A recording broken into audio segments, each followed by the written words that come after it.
Hey everyone, this is PrinceBrightstar and welcome back to Final Fantasy XIV Heavensward. Let's go ahead and log in. We need to speak with Ser Aymeric so that we can get going on our journey.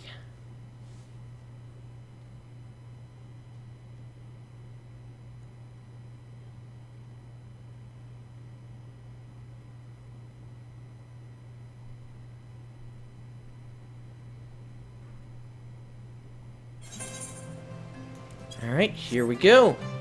Let us make our way over to the Aethernet Shard.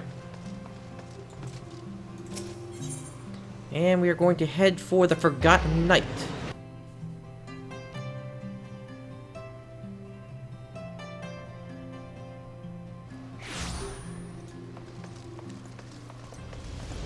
And Ser Aymeric is over here.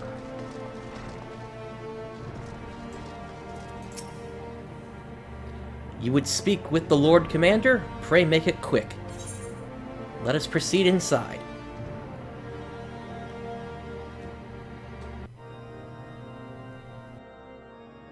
I want the defenses of the Outer Ward rechecked. See to it that the ballistas are in good repair and supplied with enough ammunition for a prolonged siege. At once, my lord.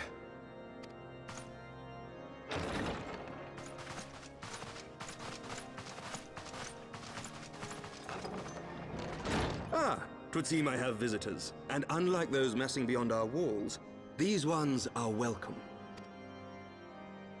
Pray forgive us for interrupting you in the midst of your preparations, Ser Aymeric, but our suit concerns the impending assault. To speak plain, we believe there is a chance the invasion might be halted before it even begins. I can divulge little more at this time, but I must nevertheless request that you advise the Holy See to refrain from launching any preemptive sorties whilst we seek to put our plans in motion. I will gladly lend my support to any endeavor that could spare the blood of my countrymen, but I would know more of the cause you would have me champion. Will you not share aught of this mysterious undertaking? Know that I have offered my lance to aid in this endeavor. I cannot claim that its success is assured, but our actions should serve to delay Nidhogg's advance at the very least. Which is more than can be said for the ill-conceived counterattack advocated by the sea's more vocal crusaders. They offer glorious death, but little hope of victory. Aye, their proposal does not inspire confidence. Our resources should rightly be spent shoring up the city's defenses. The Azure Dragoon and the Warrior of Light sallying forth together to face the dread worm Nidhogg.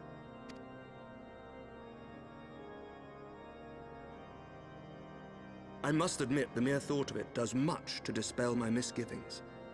Go then. Carry out your plan. I shall do what I can for you within the Holy See. Alright, that went well.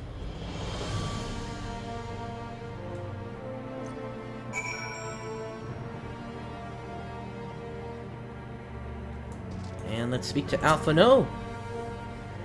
Having secured Ser Aymeric's support, we may proceed without fear of a preemptive Ishgardian attack, which is not to say we can afford to dither. History tells us that the Dravanians will attack as soon as their horde reaches a critical size. Before that happens, we must needs track down and win over the Lady Iceheart, and then locate and parley with Nidhogg. In short, time is against us. If you are ready, Estinian, let us be about our task.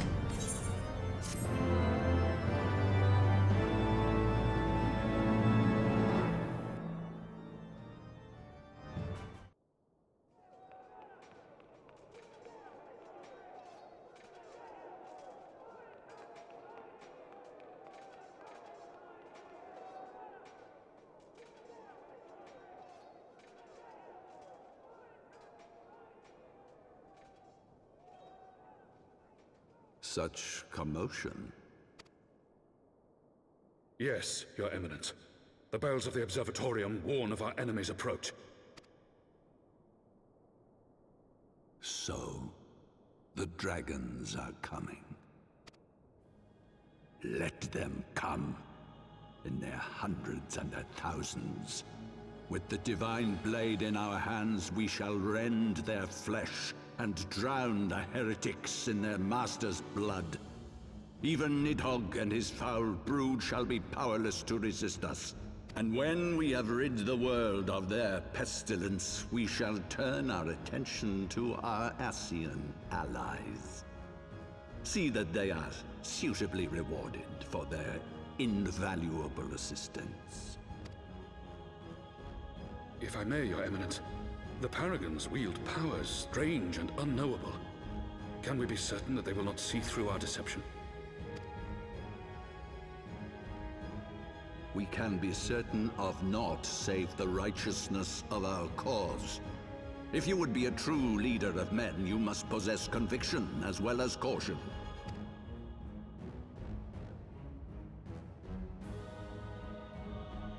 We seek to excise the root of an evil that has blighted us for 1,000 years. The risk is worth the reward. And what of Estinian and this Warrior of Light? They have plans of their own. Leave them to their purpose. We must each play the role we have been given. You and your chosen brothers most of all. Now, where did they learn of that?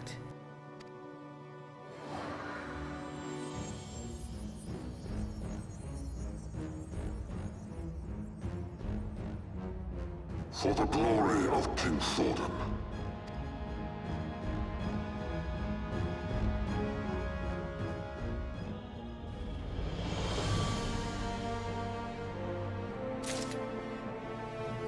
Alright, let's speak to Alphinaud. Before we set forth, we must needs inform Tataru of our plans. And I shall await you at St. Renette's Forum. Tell your friend we may be some time. The road you have chosen is neither short nor easy. Of that I need no reminding. Come, Prince, let us head back to Fort Tom's Manor.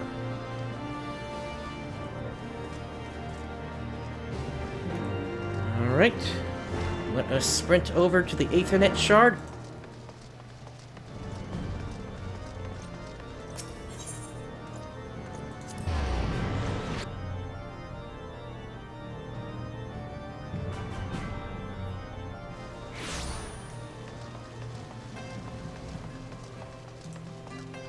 And let's make our way inside.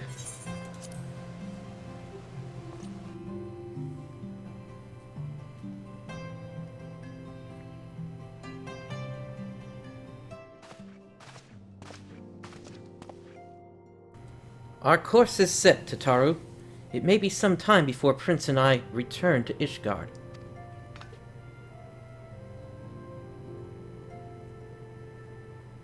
Well, just you be careful, alright? Oh, and don't worry about me. I'll be busy listening out for news of our lost friends. If anyone can find them, it is you, Tataru. Farewell for now. Oh, before you go, you must put this on, Alphinaud. I made it specially.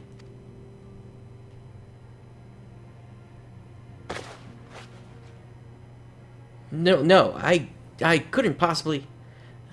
Very well.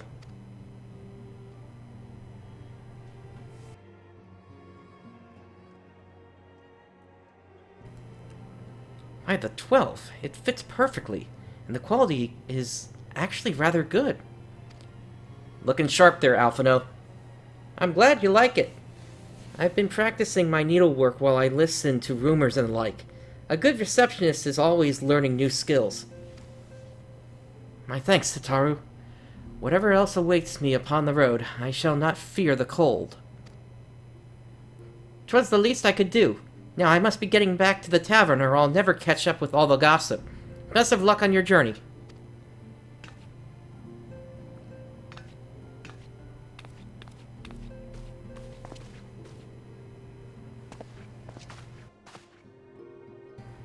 Alright.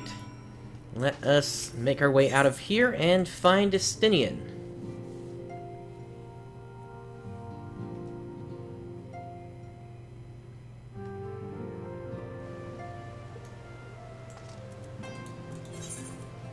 looks like they are down in Foundation.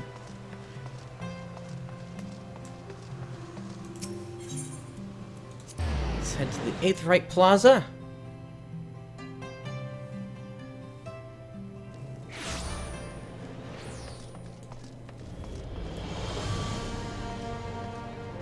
Now, the last time we were here, we were unable to check these guys out here, and it looks like they might be available now. So let's talk to this guy here. Beg your pardon, but you are Master Brightstar, I presume? Just the man I was hoping to see. It so happens I have a proposition for you. You see, in accordance with the Lord Commander's orders, we have established a new system similar to the one administered by the Adventurers Guilds of Eorzea. We are to document the petitions of the people and distribute them to motivated individuals like yourself. Were you to assist us with these leaves, sir, we would be most grateful, and we would compensate you accordingly. Alright, so temple leaves are now available. In addition to normal leave quests, which require 1 leave allowance to accept, there are also large-scale leave quests, which require 10. These quests will require more effort, yet yield richer rewards. Let's see here. So, in Ishgard, leave quests are not issued by the Adventurers Guild, but by the Temple Knights. The system, however, remains much the same. The one difference being that, in addition to normal leave quests, we just went over that here. Treasure coffers discovered on the battlefield during Battlecraft leave quests will sometimes contain amber-encased vialkin. These rare items can be exchanged with amber traders for items unobtainable anywhere else. One of those items, if you are interested at all in working on the Anima quest, is gotten through these items. Now, just for comparison's sakes here, the Lord Commander seeks those willing and able to pledge their blades in service to Halone. They need not be of Ishgard, only of sound body and mind. So, let's take a look here at the Battlecraft leaves. And as we can see here, for these we don't have access to the area just yet here. Let's see. Here we go. This will be closer to what we're looking at here. This one would give us 15,841 experience, but if we go with the large-scale one, and we grab something similar, this gives us 63,361. So, if you're willing to pay 10 up front, you would get something that is about 5 times as effective. You would get more experience if you get 100 single leaves, but if you're kind of in a rush, you could also spend 10 of them. And you get allowances, I believe it's 3 allowances every 8 hours, I believe. But let me just take a quick look through these here. These really don't offer any... Actually, this one is item level, but it's not high quality. That's right. Let me just look through here. Alright, I'm just going to grab one of these here. Might as well grab the Ishgardian tea, since it looks like that's sellable on the market. And we're just going to grab one of them here. Alright, let's speak to Estinian.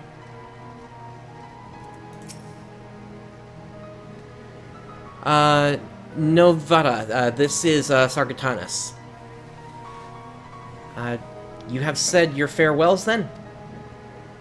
Aye, we are ready to depart. I suggest we begin our search for Lady Iceheart without delay. Very well, but she will prove an elusive quarry. Where do you intend to start looking?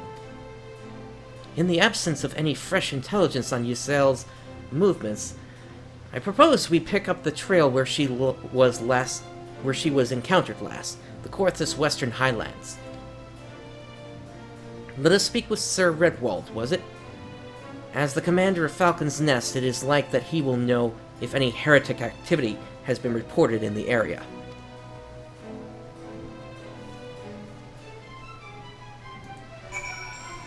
Alright. And actually, we can just teleport over there. So, Falcon's Nest, here we come.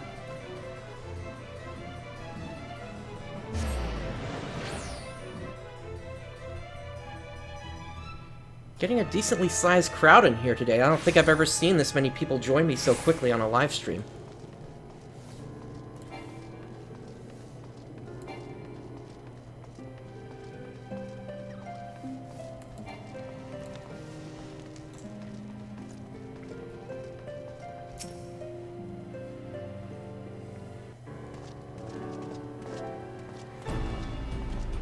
Well, well, Master Brightstar.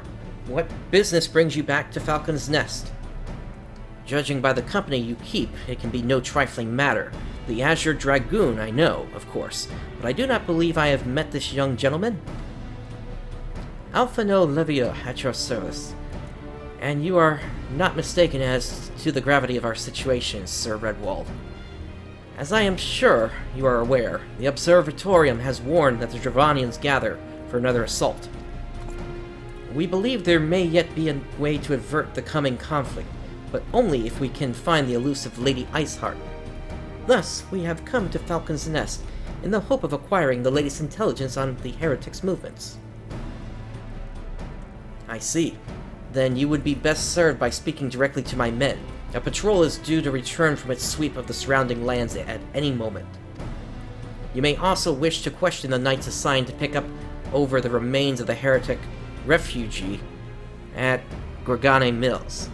'Tis possible they have unearthed information that could be of use to you. Master Brightstar knows well the place I speak of, for it was he who first discovered it.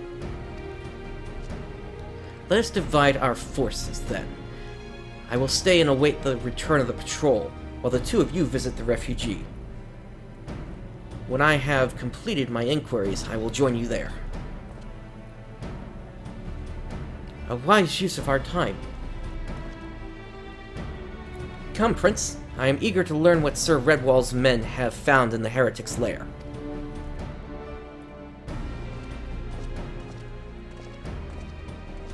Okay, so that is going to take us to the north.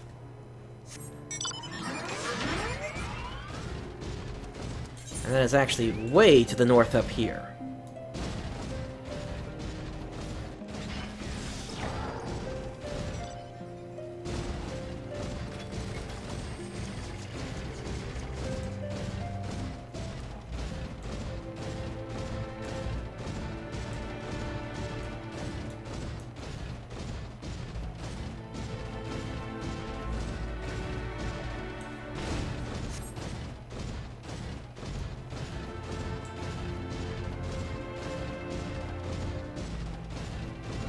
You know, for the time we have remaining until Stormblood actually comes out, I'm not planning on picking up the different points that we need in order to acquire flying, aside from in one zone. I just don't think that'll be a wise use of our time. Granted, if we happen to have a little spare time, once I do finally get through all the content, and actually this is one of the points right here. I might as well show you what this is like here, since we're here. All we do is we just simply click on it here, and that allows us to attune. Alright, let's hop back on our Magitech armor. And if we go under travel here, we've got this Aether Currents menu. This basically shows you what you have completed thus far. So in this area, we would need to complete 5 specific quests in addition to finding all the different points like that one there. And there are 6 areas for us to go through if we wanted to unlock flying in all the areas. But for our journey here, we're actually just going to be walking most of the way until pretty much we reach the end of the expansion content, or at least the main expansion before any of the patches came out.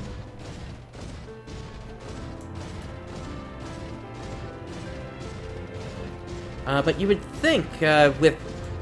This area isn't... It's bigger than most of your A Realm Reborn areas, but it's still not that much bigger. So I guess I'm a little curious why the Ishgardian Knights never really made their way out here. to find where Lady Iceheart was, but we have pretty much arrived at the location here. So we will head inside and see what we have here. Oh, actually, there's a expedition leader right here. Master Brightstar, I've findings, you say? Well, there is something of a tale there. No sooner had we chanced upon a promising-looking sheaf of letters than we were ambushed from the shadows by great white beasts. 'Twould seem the heretics foresaw our coming, and left behind their pets to discourage further investigation. Several of our number were badly wounded. And you cannot carry out your duties until the creatures are slain. We have not the time to wait for reinforcements. Let us deal with these pets ourselves, Prince. Alright, so we got a little fight on our hands here. Let's break out the Protect. Have a little bit of Knight's Bread to increase our experience. And let's bring Hadred out. Oh, actually, it looks like this pet is already done for. Oh dear. The creature took me by surprise. Forgive me. Until my hand stops shaking, I fear I shall prove more a hindrance than a help. Pray go on ahead, and when you are certain that the rest of these things have been slain, notify the expedition leader that it is safe to return. Hey there, Jason. Alright, so we do actually have a group here.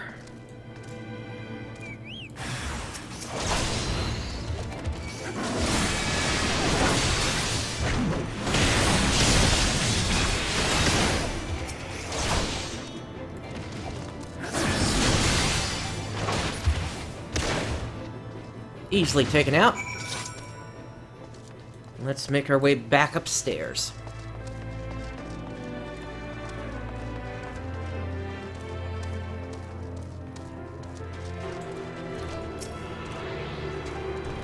The beasts are slain, then. My thanks, Master Brightstar.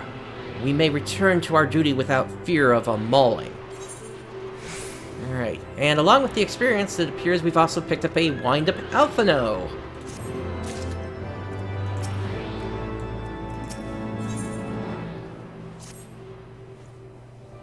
You wish to track down Lady Iceheart, is that not so? The records we discovered ere those beasts mauled my comrades appear to be some manner of correspondence. We had not the luxury of perusing their contents more closely, intent as we were on surveying an onslaught of fang and claw, but I'd wager those epistles contain more than friendly salutations betwixt lonely heretics. My interrogation of the patrol proved fruitless. Either we divine some clue from these letters, or we wander the snowfields and pray that the gods lead us right to Iceheart's door. 'Tis hardly a choice at all.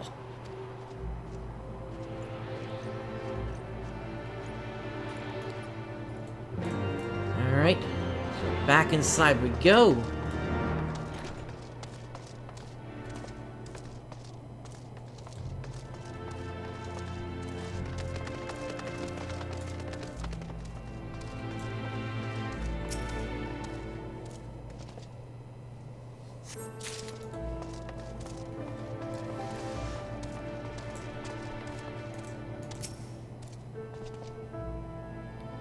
That's two of them. Did I maybe miss the third upstairs? Ah, I did. Whoops, didn't mean to use that.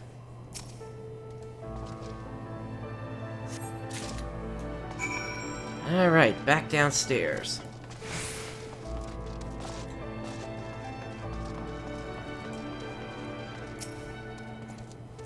Have you recovered much of the heretics' correspondence? Let's hand these over. Splendid. Added to the contributions from Master Levier and Ser Estinian, we now have more than a dozen letters. What have we here, then? Every one of these pages is a record of the dealings betwixt the Gorgane Mills heretics and their fellows in the XIV Amphitheater. There are requests for foodstuffs, clothing, and all manners of provisions. Iceheart's followers must yet inhabit the ruins we had thought abandoned. So let's see what options we have here. So Savage Might, Savage Aim, or Heaven's Eye. Let's go for the Savage Aim, since that gives us crit. And on a Paladin, you want to go for crit, and then Determination, and then Haste. Or Speed Skill. The XIV Amphitheater, the place where you witnessed the manifestation of the primal Shiva, was it not? If that is our destination, the journey will be long indeed. The amphitheater lies on the other side of a treacherous tract of ice and snow that cannot swiftly be crossed. Then we must place our faith in the Aethernet. As you may recall, our dear friend Moonbrita succeeded in recreating the XIV beacon after it had been destroyed by Lady Iceheart. At the time, it was assumed that the resultant aetherite would only be temporarily viable.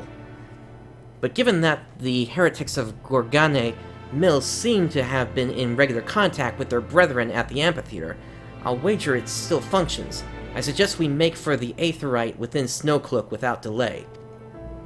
Correct me if I'm wrong, Estinian, but in the course of mapping the Snowcloak tunnel system, a passage was discovered leading out into the Western Highlands, was it not? Might it be possible for us to reach the aetherite from this side of the wall? It should. House Durndare posted soldiers at the Western Highlands entrance after the tunnels were cleared, but they will not deny us entry.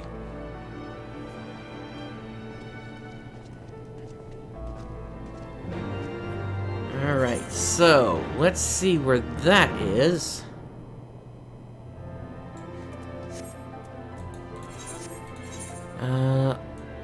Okay, that's actually closer to Falcon's Nest. By the time we teleport over there, we'll have already made some progress, though.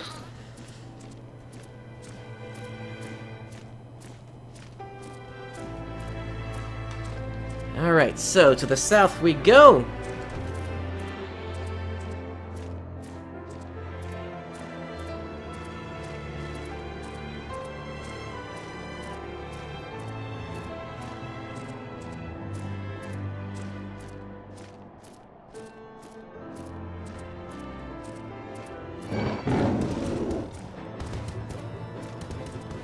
Well, this is amazing. I think that's the first time I ever hit 10 concurrent viewers here. So, welcome to everybody.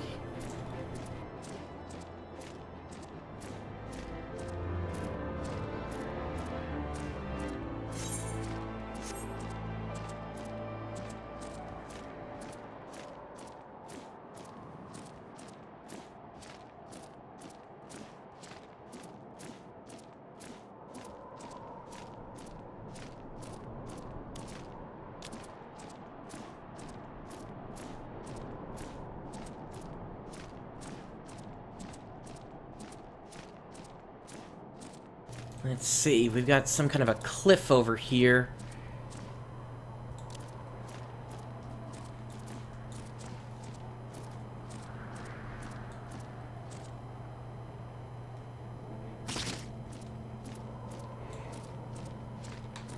Unfortunately, I was already on my way down before I realized we were going to have to hit the bridge there. Hopefully there is a way to get back up.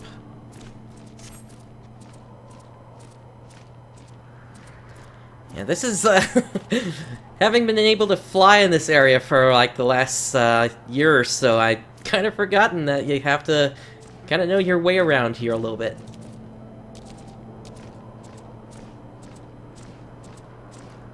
But I believe this hill will take us up to the other side of the bridge there.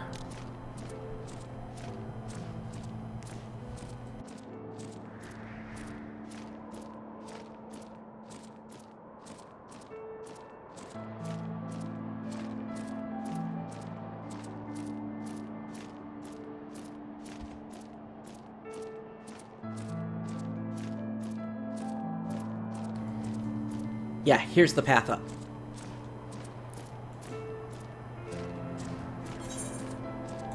Actually, looking at the map again, this may be exactly where we need to be.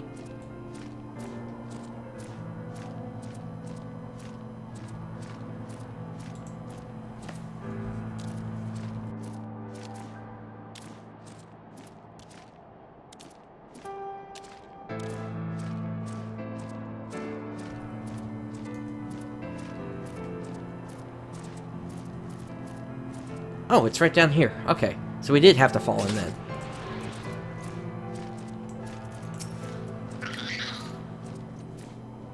Ah, the guests of House Fortomps, accompanied by the Azure Dragoon, no less.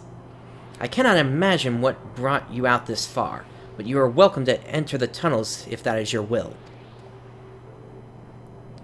Assuming the Ak-Af beacon still functions, and we must pray to the 12 it does, we shall arrive at our destination in mere moments.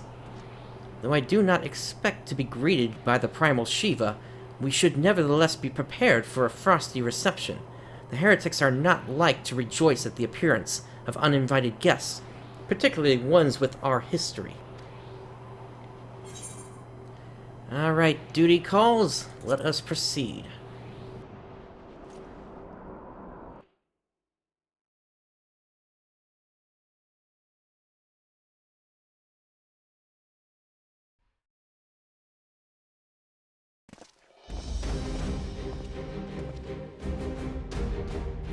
An impressive structure. I wonder how many ages it has endured. Mayhap you should ask its occupants. They seem a friendly bunch.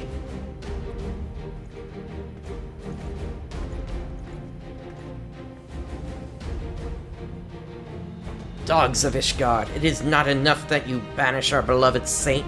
Will you not be satisfied until the ice is slick with the last drops of our blood? Stay your weapons. We come under the flag of parley. We wish only to speak with your mistress, that we might broker a peace. Do you think us fools, boy? It will take more than honeyed words to earn our trust. You walk with the Dragon Slayer, and we know all too well what he is capable of. My reputation precedes me. They give us little choice. Come, brothers, may dragon wings bear us to victory. Alright, we've got combat here. Let's cast Protect. And let's throw on our Shield Oath. Since Estinian is a Dragoon and a DPS, and not a tank.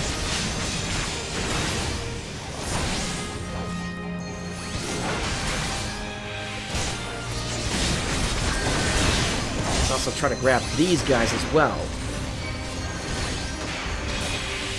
Oh, that's not the button I wanted to hit there.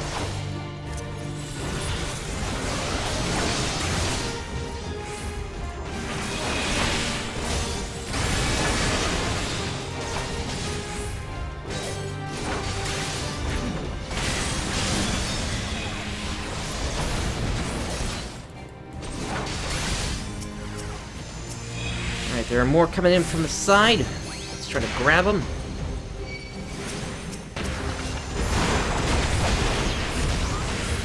Your guard is down.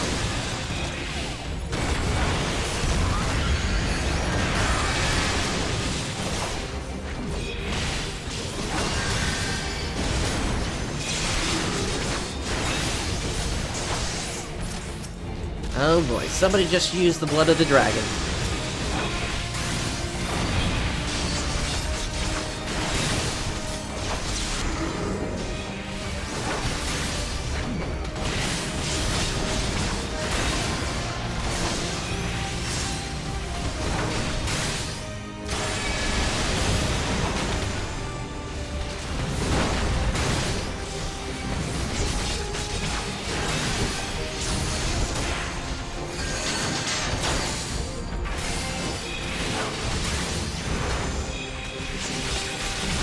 Quite a bit of movement that I need to do in terms of avoiding AoEs here, but for the most part, this combat is fairly simple. We do have more ads coming in, though. And I believe that right there is the boss of this encounter. That Louis Stowe character there.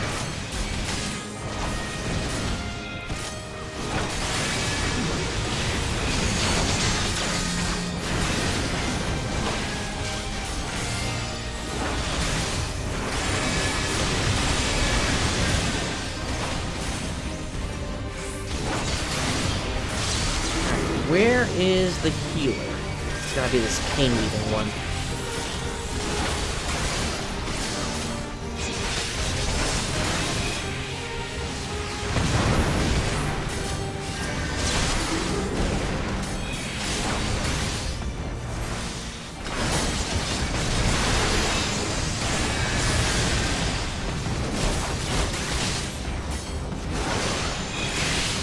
There we go. That takes care of the healer. Now I can keep working on these guys here.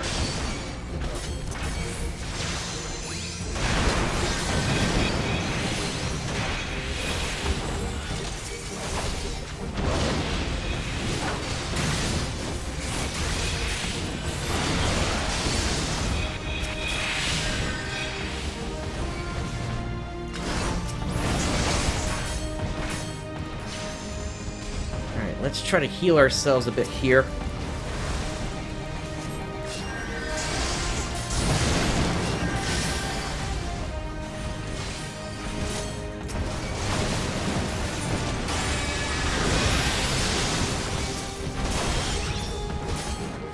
I don't want to do that.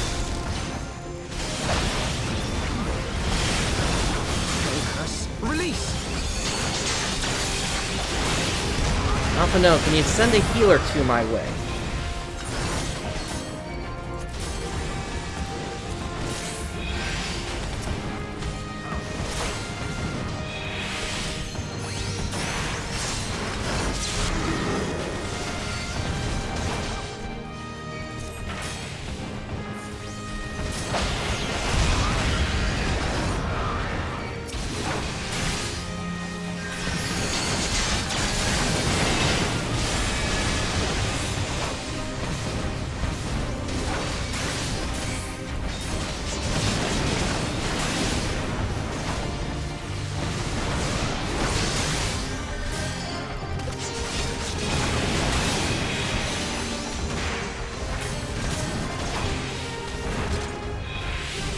I'm popping hollow ground, and I'm going to try to get myself back up here.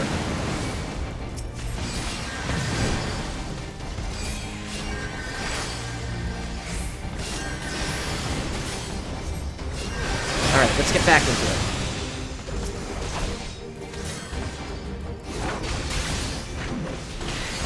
These early levels in Heavensward as a paladin are unfortunately not that good. I've got the levels for clemency, but the duties prevent me from using it. Because my level gets synced down.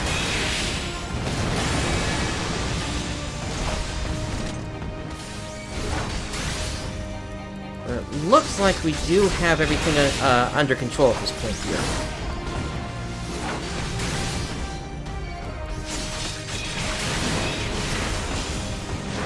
That just leaves this Louis Stowe here.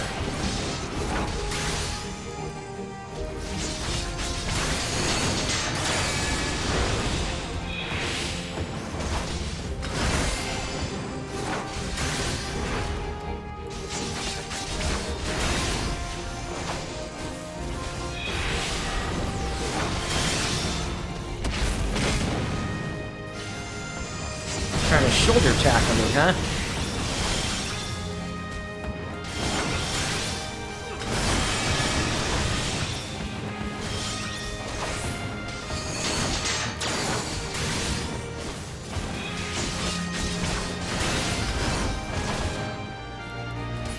And down he goes. That was a bit more difficult than I was expecting there. They fight like demons. 'Tis death to remain. Fall back, brothers. Retreat to the cinders.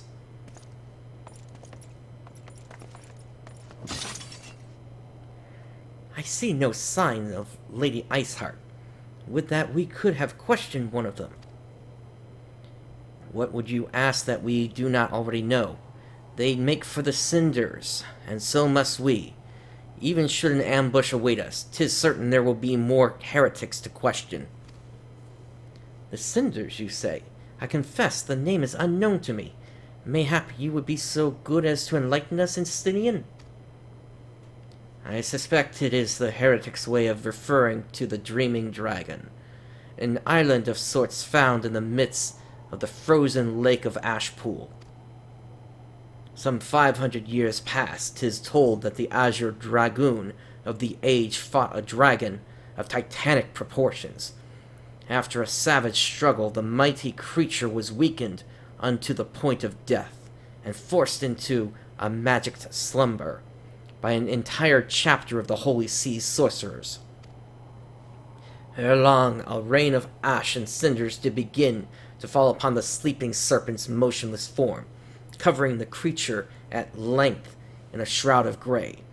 Of course, a thick layer of ice has since formed on top of it, but you may be sure I speak true.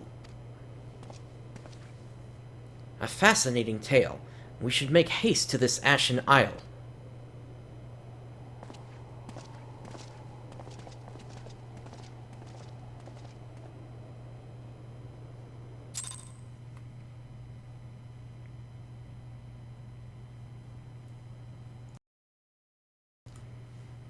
Alright, so that duty is complete. Let's speak to Estinian. The Dreaming Dragon lies far to the west. Before we approach the frozen beast, however, there is another place I would visit first. I am told the convictors have set up camp in Twin Pools. Their leader, Gentilot, may have information of use to us. Ah, but mayhap you are not familiar with that name either. The convictors are dragon slayers, after a fashion, but I am willing to wager that they encountered their fair share of heretics. If we are indeed walking into a trap, I would learn all there is to know of our foe. A sound suggestion. Let us speak with these convictors, then, and temper our haste with a measure of caution.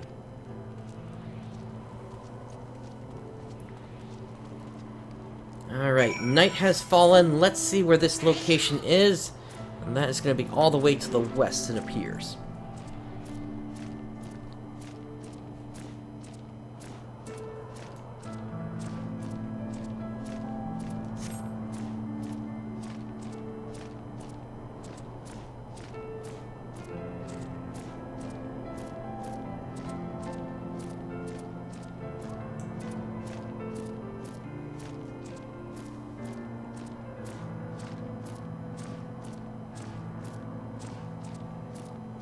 Alright, and we should be...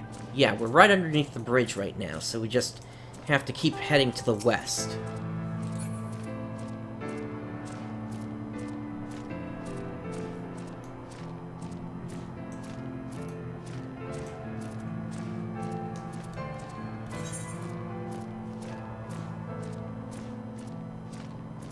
Looks like there might be a fate up over there.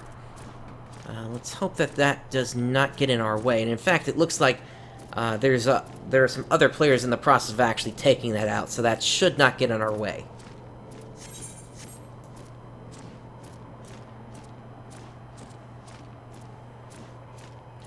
Let's see here. Looks like we need to head up this hill here.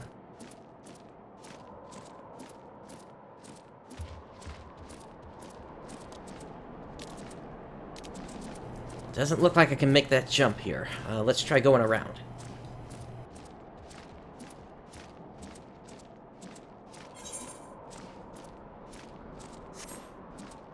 And as you can see, these aether currents are just kind of out in the open like that. Actually, while I'm thinking about it here, let's use the aether compass. This is basically what that looks like whenever you use it, and you can pretty much use it unlimitedly. So you can just constantly be certain that you're heading in the right direction towards the next current. But once again, like I showed you earlier inside the Aether Currents thing here, You also have to complete quests in order to also unlock the ability to fly. Alright, we've arrived.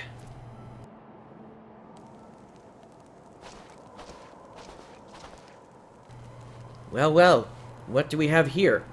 Hoping to join the esteemed ranks of the Convictors, are we? The hard-eyed lad looks promising, but you have a frail look about you, boy. I give you 3 days ere the wilds claim your corpse. I beg your pardon? Be not so quick to judge. I have seen this frail youth fell heretics with the flick of his wrist. And who are you to question my... By the Fury! That armor, that lance, the Azure Dragoon himself graces our camp. Pray forgive my disrespect, sir. I am Jantelot, leader of the Convictors, and fellow slayer of the dragons. May I ask what winds, fair or foul, carry you into our humble camp?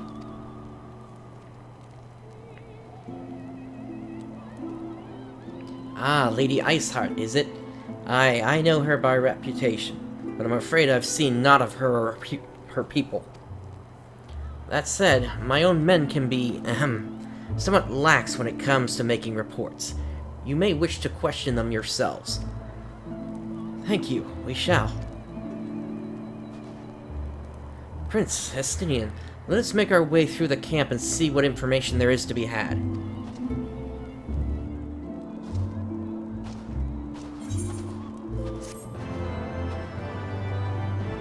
Alright, that quest is complete.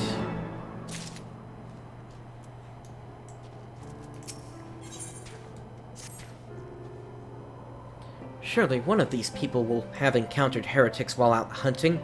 Pray speak with as many as you can, Prince.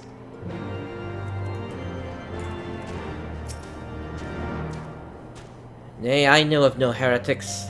Do you honestly expect me to keep track of every Letmo, Vermont, and Bertinent that wander in and out of camp? Alright. Are there any heretics in the area? I have not the faintest idea. Why a heretic could pass under my very nose and I would be none the wiser. I hunt dragons, my dear fellow, the big ones. Forever do I scan the skies for signs of my prey. I care not for the miserable creatures that scurry upon the ground. Alright, that leaves one more.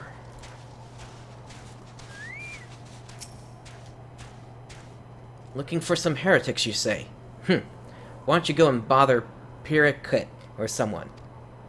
I've enough trouble keeping these preening fops fed and clothed as it is. 'Tis no business of mine what folk do with themselves out there in the wilds. Alright, that gives us somebody specific to speak to. Somewhat I can help you with, my lord? Heretics, is it? Well, I've never seen one myself, but I ain't to say I haven't heard a thing or two. We would be grateful for any information you can share with us. The gods know we glean precious little from talking to the rest of these people. If it please, my lord, I'm Pirikut, a soldier by trade, though not much of one, if I'm honest. If weren't for the love of stabbing folk and I took up the spear, see? No, I was ordered by Sir Gentilot's father. Still, as long as they keep paying me wages, I ain't fussy as to what they have me do. Not everyone's as patient as me, though. Plenty of low-born lads who get pressed into service start grumbling before they've seen their second battle. And once they got to thinking how unfair it all is, it don't take much for the heretics to turn their heads. From what I hear, the simple promise of freedom tends to do it. That may explain how Lady Iceheart was able to expand her following so swiftly. Sad to say, some mates of mine gobbled down the heretics' tripe and asked for seconds. Told me they were off to the western highlands to light a signal fire. That's how you let the heretics know you're serious about joining their ranks, apparently. Send up some purple smoke and the bastards come to you. Is that so? Why then am I minded to start a fire? Now that gives us some very good information to go off of here.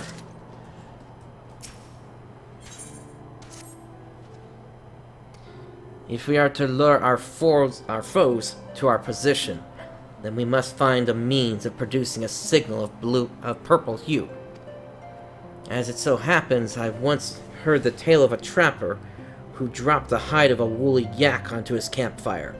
Aside from the terrible stench, the story also described in detail how the smoke from the smothered flames was tinged of deep violet. You are a monster hunter of some note, are you not, Prince? It should prove a trifling task for you to procure a number of hides. We may need to burn more than one ere the heretics notice our beacon. Master Alphinaud, you and I shall gather wood for the fire. It will take the both of us to find enough dry fuel in this frozen wasteland. Let us meet again at the Dreaming Dragon with the fruits of our labor.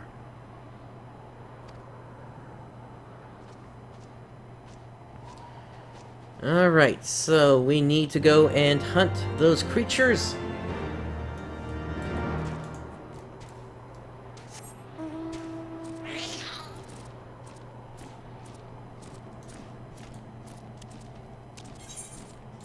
That is going to take us to the north here.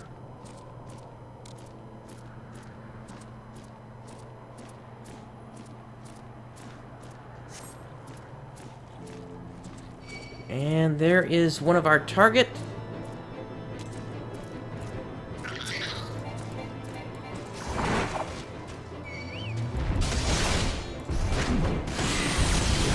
Looks like we need to take out two of them here.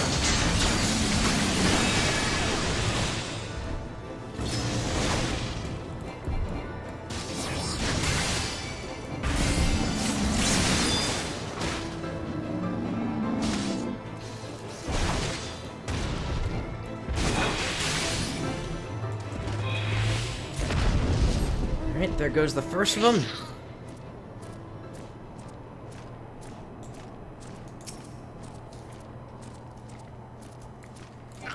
Now for the second.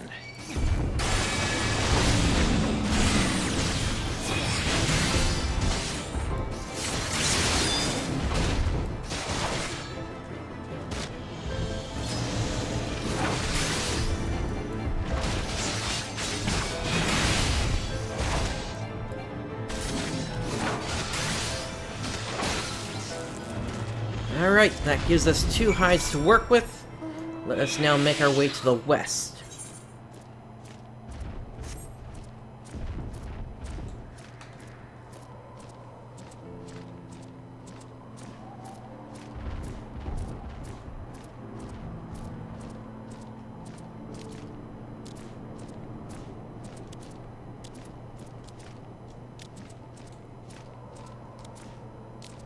Looks like we're gonna have to go around a little bit more. Novita, I agree with you on that point.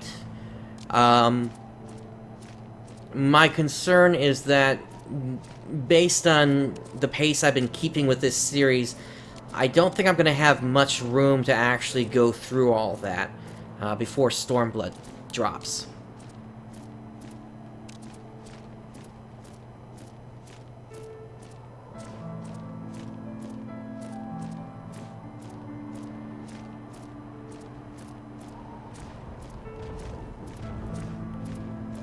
Alright, Alphinaud and Estinian are up there.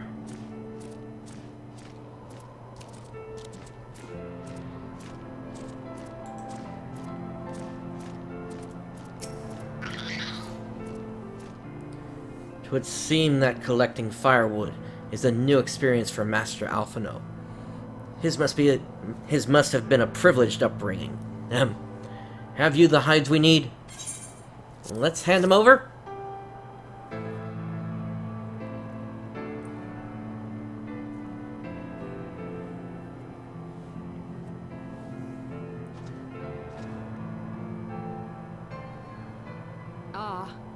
I should have known it would be you.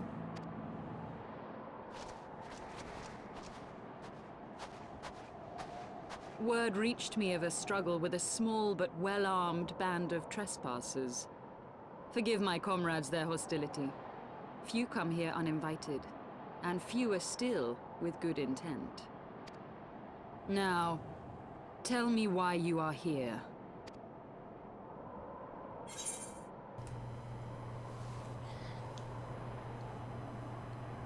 So in this particular case, we actually do want to speak with her.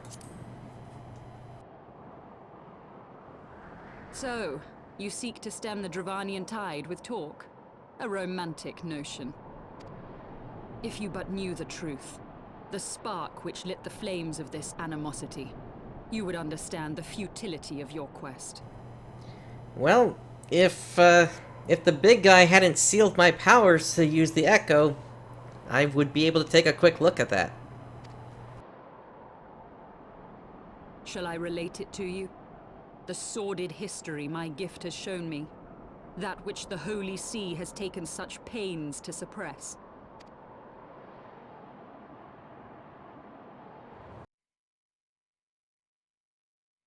'Twas more than a millennium past when an Elezen tribe first sought to claim the lands of Kurthas as its home.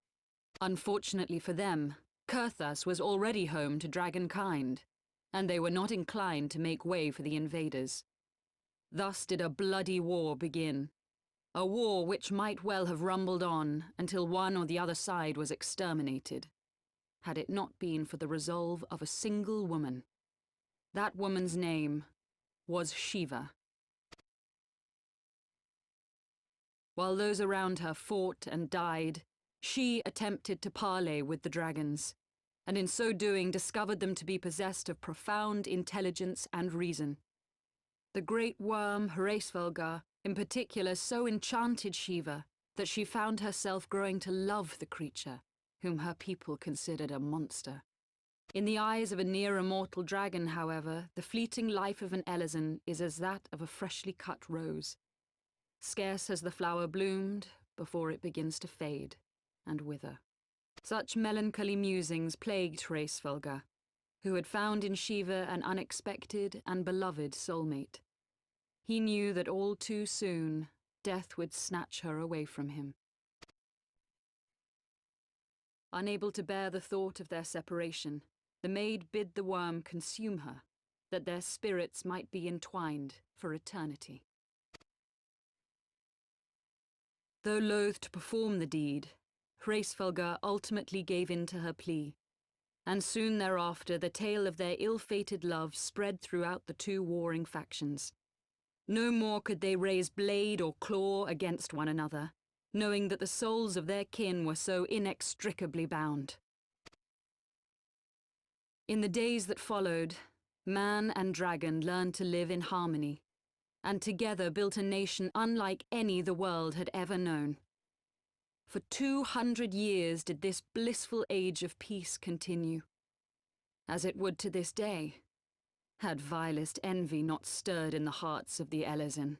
It is said that worms owe their longevity to the boundless reserves of vitality found within their eyes.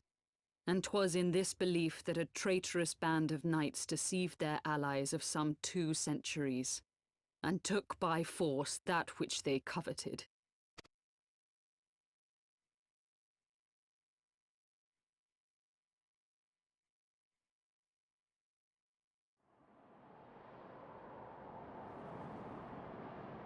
Nidhogg, he who now stands poised to unleash his wormlings upon Ishgard, was the great dragon who lost an eye to Elezen treachery. And until he prizes it from the hands of the traitor's progeny, no amount of conciliatory words will stay his fury. You are wrong, Lady Iceheart. Lest you misunderstand, I do not doubt your vision of the past. 'Tis true that Nidhogg greatly desired to reclaim the Eye. Indeed, it was for that very reason that I kept it with me as I roamed the land, attempting to draw him away from the city.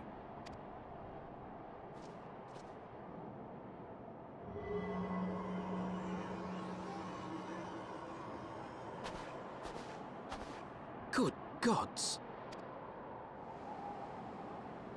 Until recently, Nidhogg seemed unable to resist its allure and pursued me relentlessly. Needless to say, that is no longer the case. Now, it would seem, he has fixed his attention on Ishgard itself, though he knows full well the eye does not reside there.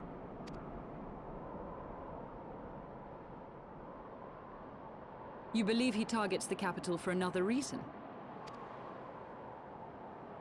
I believe reason has all but left him. Through the eye, I feel much of what Nidhogg feels. And the dragon's thirst for vengeance will not be quenched by aught less than a sea of blood.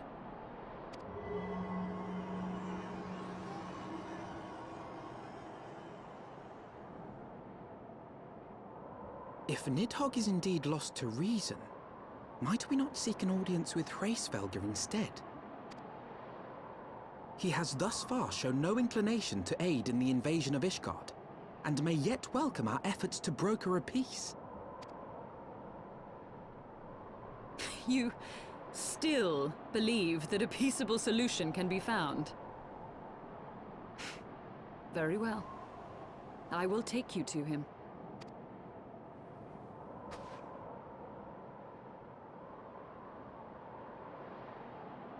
Our road will lead us to Dravania, the homeland of dragonkind. There we shall ascend unto the clouds, where Hraesvelgr resides.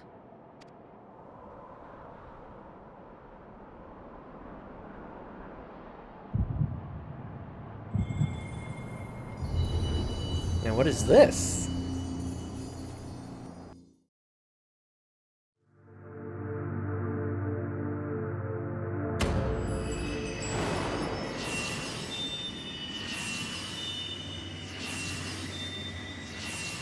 Midgar Sormer, what are you doing?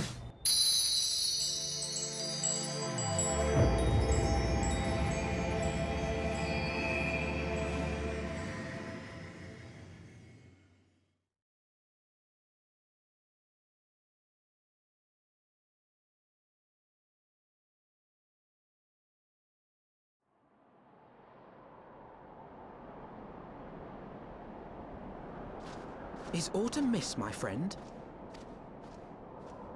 I sense the many battles are beginning to take their toll. Rest a while, and should you lose sight of us, Dravania lies beyond the mountains to the west.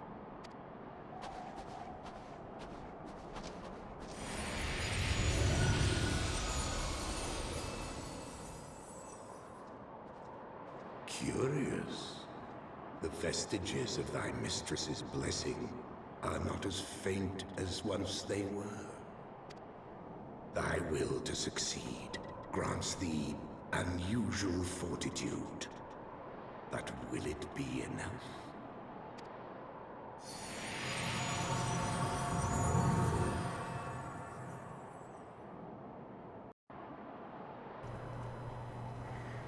Alright, so you heard Lady Iceheart there. We are headed into the lands of the dragons. And we need to ascend into the clouds.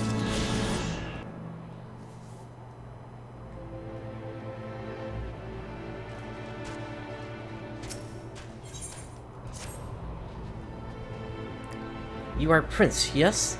Pray address me as Giselle, if you wish. 'Tis passing strange, is it not, that fate should bring us together thus? Never did I think to walk alongside the Warrior of Light. But history is full of such unexpected alliances. Shall we make our way into Dravania, then? The chill of the western highlands is unrelenting, and I would sooner be under the sheltering canopy of the Chocobo Forest.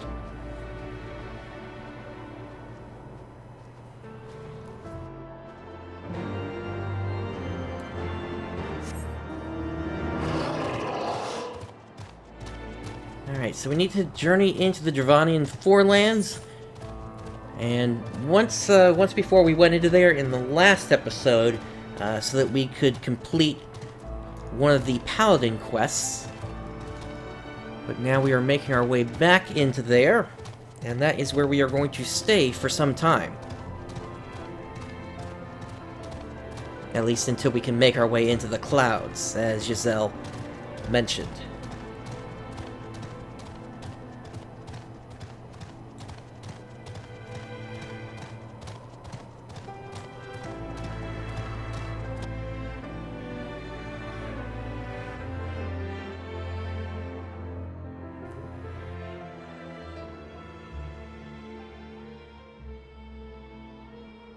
Beyond Abalathia's spine, the great mountain range that spans the continent of Aldenard from east to west.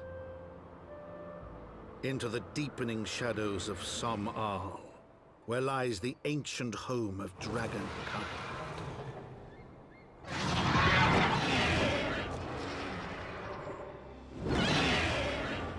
To a land where the soil slithers and the skies seethe with sinuous shapes, they came.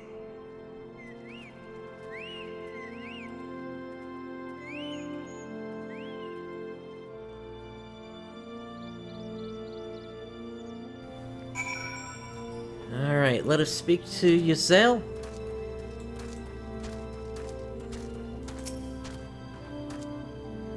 We now stand on the threshold of Dravania. The path to Som-Al will take us far to the west, beyond the embrace of the forest's branches. It will be a long and demanding journey. Might I suggest that we take our rest at the village up ahead, and see that we are properly provisioned? There's a village here? But I thought these lands the sole domain of dragonkind. Why would anyone choose to live in so perilous a place? The wild chocobos. Tailfeather was built by hunters who make their living capturing and selling the beasts. Their leader, Marchamp, is an acquaintance of mine. Being a gregarious sort, he will no doubt welcome our arrival. And he will also possess more recent knowledge of the road we seek to travel. I trust there are no objections? Only to this ceaseless chatter. If we are to meet this acquaintance of yours, let us do it before Ishgard burns.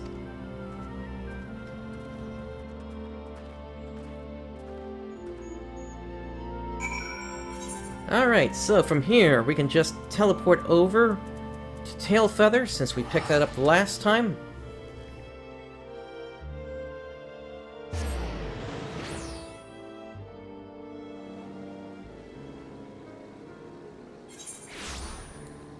And we have arrived.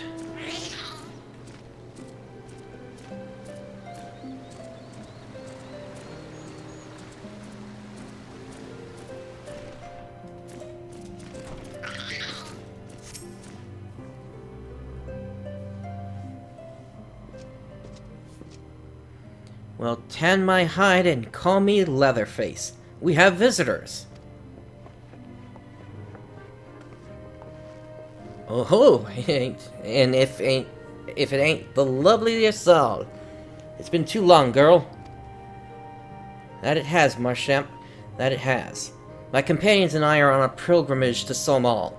Might we stay in Tailfeather for a while and prepare for the next leg of our journey? Of course, of course. Stay as long as you like. In fact, I wouldn't suggest leaving the forest at all. The dragons have been absolutely bleeding murderous of late. Forgive me, sir, but I am not sure I understand. Do the dragons not bother you here in the forest?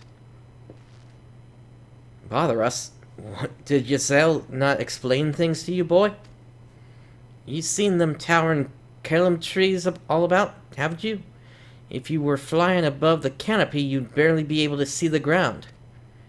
And as you'd expect, the local wildlife's canny enough to stay hidden beneath the leaves. Which is why the dragons do their hunting elsewhere, and we can do ours in peace. I see. Thank you for the explanation. You're welcome.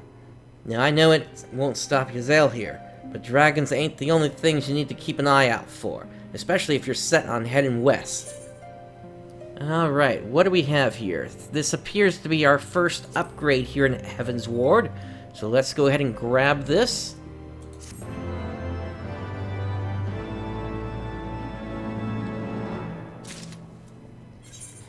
And let us put that on. Where did it go? No, it didn't go out here. Let me go ahead and sort this. There we go.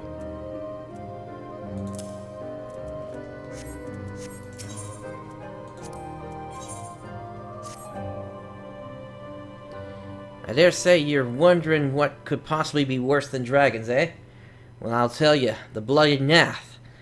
They're what you might get if you crossed an antling with a megalocrab and taught the thing how to walk on 2 legs.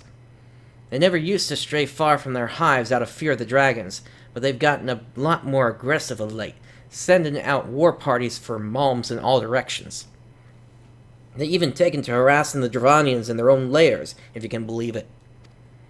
And when they venture into the forest, which is more and more, by the way, they certainly ain't afraid to come after my lot. I can only imagine how much worse it'd be closer to the Nath home territory.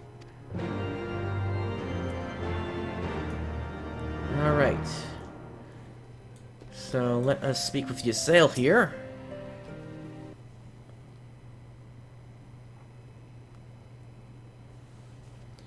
It would seem that much has changed in Dravania.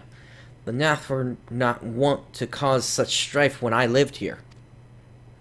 You lived here, in Dravania? Aye, 'twas in the time following the calamity. My family was dead, my home was gone, and I had fled from the bitter cold into these lands. I knew not the path of the forest then, and wandered out from under the protection of its boughs. That was when I chanced upon Hraesvelgar.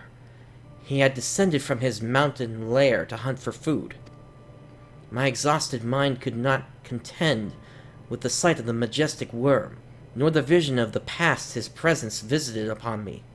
Thankfully, Marchamp found my unconscious form at the edge of the trees, and nursed me back to health, and in Tailfeather I remained for some time. Hence your familiarity with the locals, but I interrupted you. You were saying these Naths were once a peaceful people? Peaceful would not be the most fitting description. They are a fiercely territorial tribe, and any who intrude upon their domain are attacked without hesitation or quarter. Outside the borders of their homeland, however, they were rarely hostile. Indeed, we were even able to trade with them on occasion. They have changed, then. What of it? We have not the time to creep through the underbrush of some roundabout route. I say we make straight for Somal and crush any unruly insect we meet underfoot. A more direct path, then. Very well, let us first follow the trail west out of the forest and make for the statue of the Stained One. From there, we should have a fair view of the road that leads to Somal. Shall we?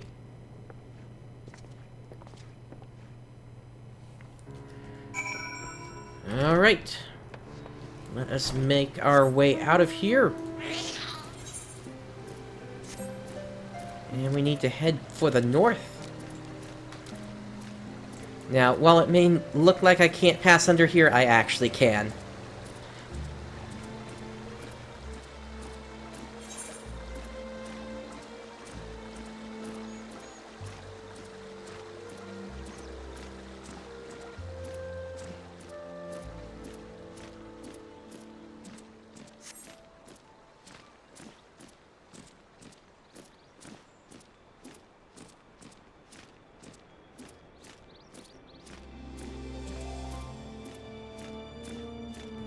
Alright, over here we've got an encounter.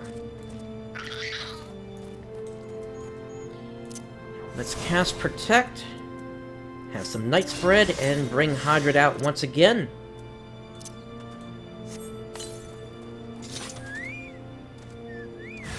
And let's get to it. These are the Nath.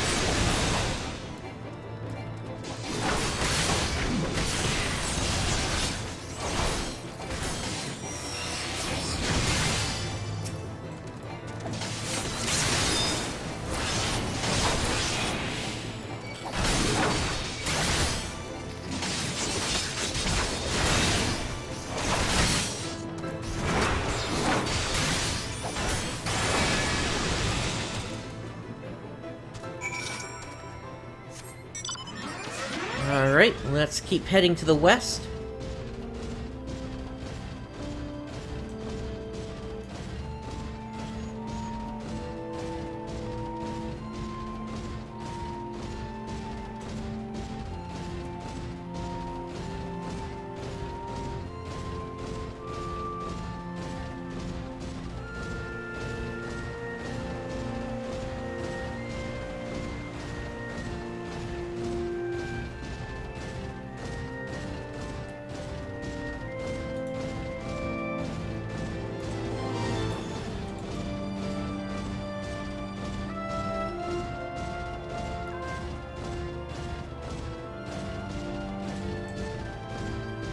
Alright, we've got another encounter here.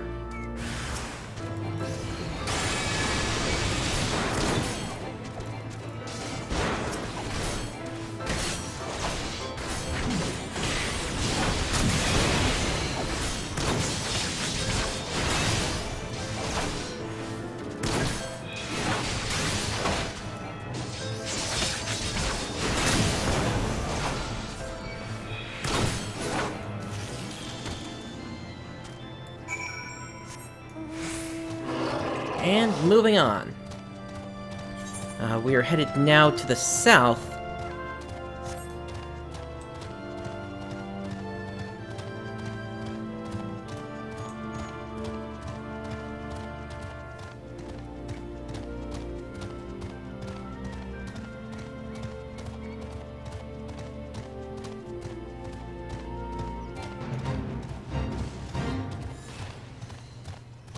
And it looks like the point we're looking for is actually right behind this guy here.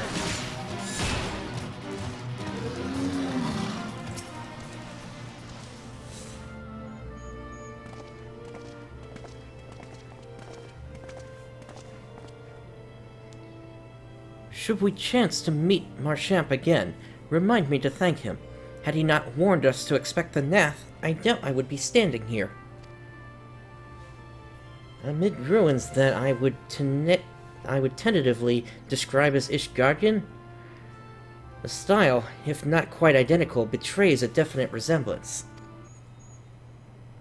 You have a scholar's eye, Master Alphinaud. The structure is, in fact, over 1,000 years old. It is a remnant of the age when our ancestors and dragonkind lived together in peace. You claim this as evidence of our harmonious past? I was taught that these buildings were constructed by heretics, in honor of your Dravanian masters. This rubble inspires no such awe in me. Stubborn fool, how desperately you cling to the false teachings of your beloved Holy See. Enough, both of you. You threaten the success of our mission with this incessant squabbling. Prince, pray reason with these two.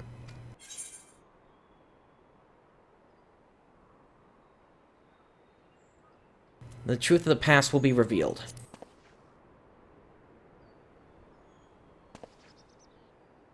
Quite. Lest you forget, our goal is to prevent a war which will claim the lives of Dravanians and Ishgardians alike. If we are to accomplish this, you must learn to tolerate each other's presence.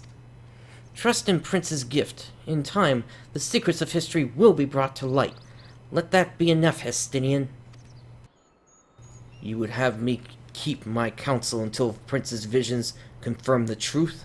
Very well, but bait me not. Our meeting with Hraesvelgar will likely provide the catalyst Prince's gift requires, as it did mine. Let us press on. Alright, so for all of these are for other classes, so let's grab the silver pieces.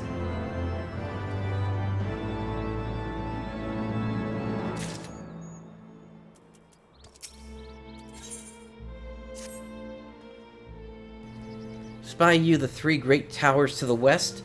Ishgardians know them as Annexed Shrine. The place serves as a roost for Hraesvelgar's lesser kindred. If we are to reach the peak of Som Al, then we must first beseech these dragons to open the way. But do not be disheartened. The one who leads them is a friend.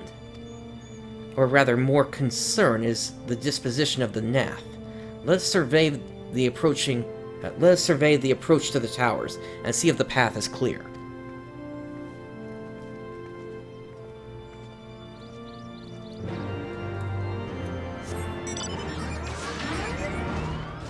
Alright, to the south we go.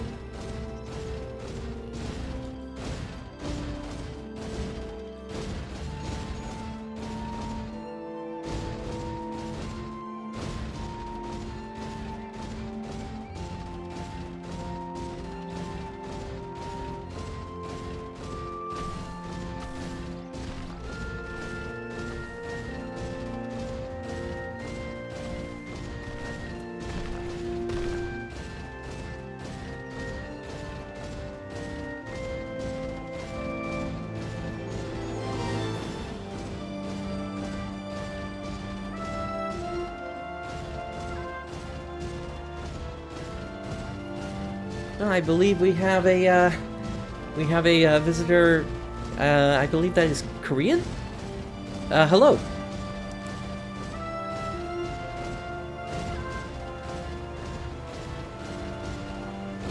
Or at least your name is Korean, I believe.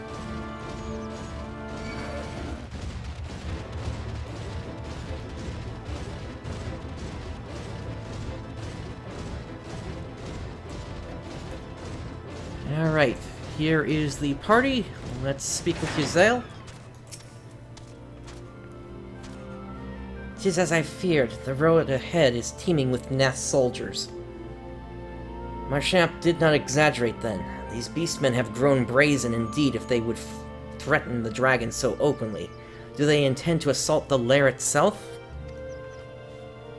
I pray they do not, mighty though the Dravanian friends are. They are yet vulnerable to the Nath's muskets. There is no route save the one before us. Should the beastmen offer battle, we have no choice but to accept.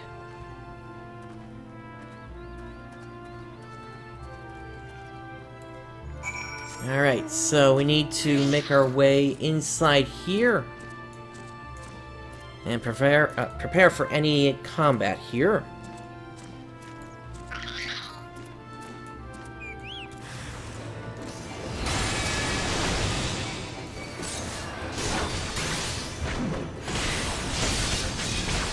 Hadrid can finish that one off.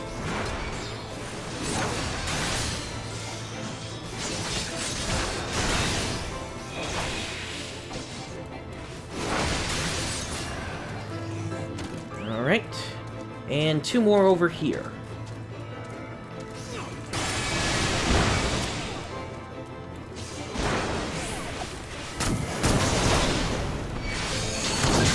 Those must be the muskets.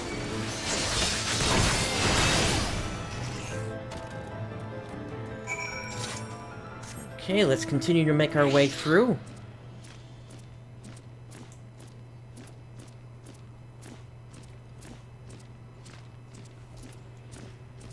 Once again, the Aether Currents are kind of out in the open here.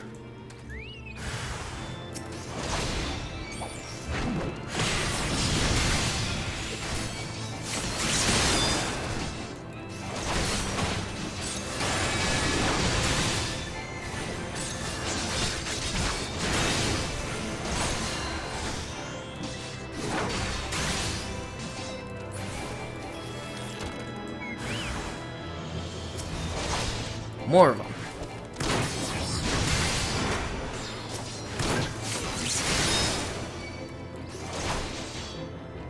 Once again, these guys are going down pretty quickly just because of my level here. All that time I spent off-screen preparing for all this was intended just so that we could get through things as quickly as possible here.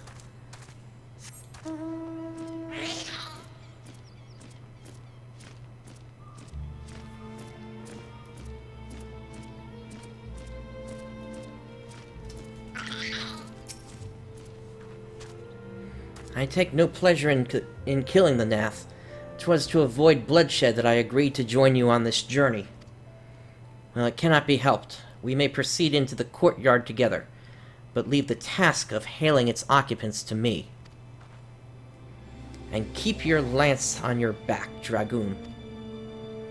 My word to the Warrior of Light, I shall start no fight, only finish it. You are truly beyond salvation. Come then.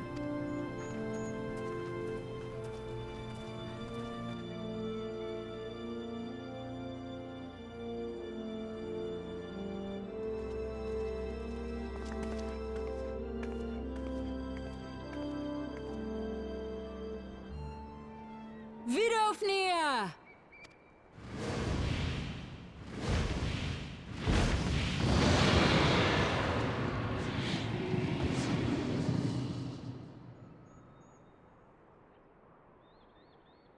Ah, 'tis thee, little one. From above I did mistake thee for a Nath. 'Tis well I chanced to look again, or thou wouldst now be ash. Dear Vidofnir, how I have missed you.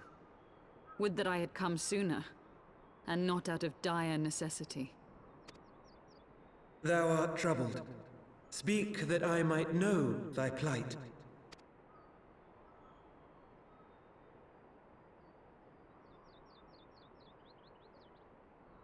Thou wouldst have father admonish his brood brother. I would end this war without further bloodshed. How am I to believe thee, little one, when thine own companion beareth Nidhogg's stolen eye?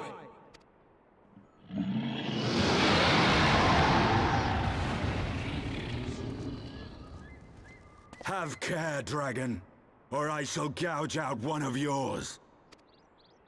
You forget yourself, sir. We are here on a mission of peace. My sire's will forbiddeth me from inviting discord to our home. 'Tis for this reason and no other that thou still drawest breath, knight. Vidofnir, please. We must be allowed to convey our intentions to Hrisvalgar in person, with words of our own choosing. Grant us this favor, and open the way to Som Al. Thou hast ever been welcome, little one. But I cannot grant thy wish. I am bound to remain here, and protect my kin from the Nath's god. The Nath have summoned a primal.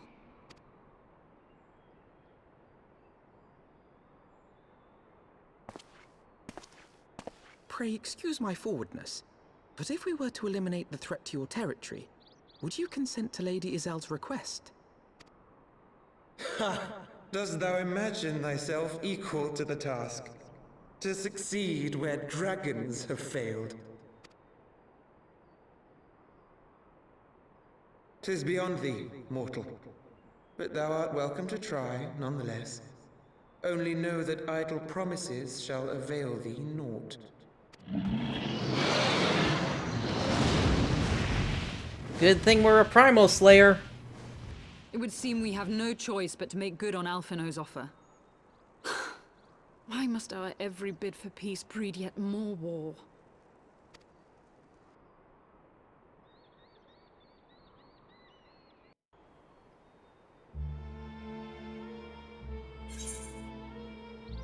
Alright, let's see what we got here. This is an upgrade for legs, so let's grab that. I would say we are definitely going to need these for the upcoming battle.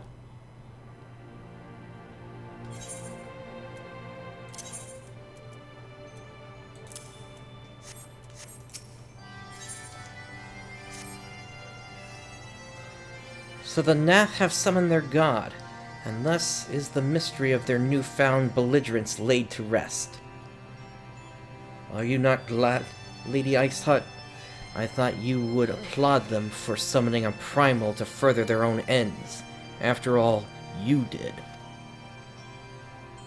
I did not reach out to Saint Shiva to further mine own ends. I desired her strength only to forge anew the peace between man and dragon. But what a fool I am to speak of peace to you, a bloodthirsty savage who murders without thought or compunction. Enough, enough, I say. If the Nath have truly brought forth their deity from the Aether, we must face it together or watch our hopes fall apart. All now rests upon this primal's defeat. But ere we think of comforting it, we must first study its origins. What is the nature of this god? What manner of faith sustains its existence? My apologies. You are right, of course. Let us return to Tailfeather and consult with Marsham. He knows more of the Nath and their culture than most.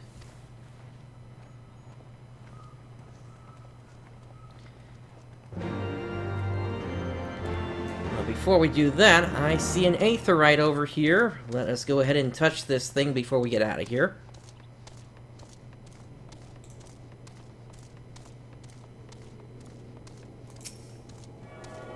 And that way we can just teleport back here later. Alright, so to Tailfeather we go.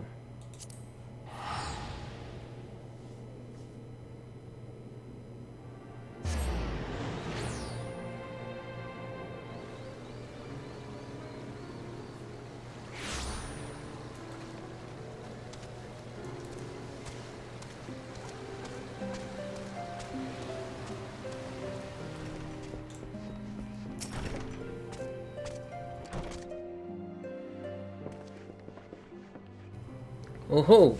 Back already, are we? Ah, met the Nath, did you? And what is it you'd like to... Summoned a primal, you say? 7 hells. Well, I don't know bugger all about Nath religion, if I'm honest. Beyond their trading habits, there never seemed much point in asking. But it shouldn't be that hard to find out. From time to time we barter with a small hive to the north and west of here. Outcasts from the main tribe, from what I understand. I reckon they'd be willing to tell you a bit about themselves, if you gave them the right incentives. That sounds promising. And what exactly would a Nath consider to be the right incentives? Well, nothing your average hunter couldn't scrounge up in a day or two. But seeing as you're in a hurry, you might want to divide the chores amongst yourselves. You'll want a good-sized jar of land-trapped nectar, a basket of Calum tree fruit, and, always a Nath favorite, a generous portion of young Nanka flesh.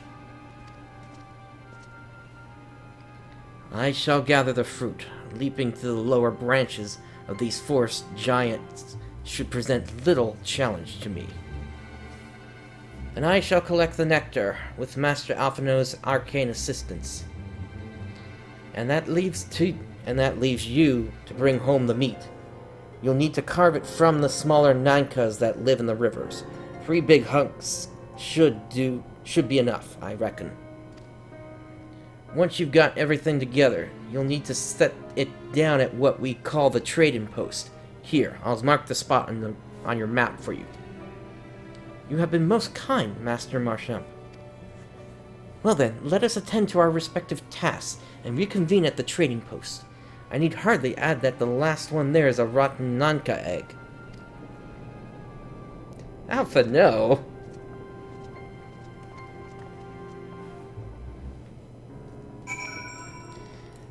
Alright, well let us work on those Nankas then. We need to head to the north, and then we basically follow the river up until it forks, and then we take the fork to the left.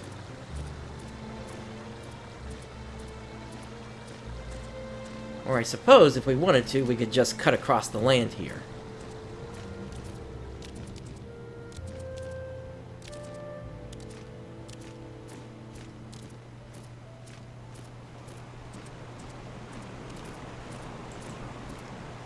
And I see one of our targets right there.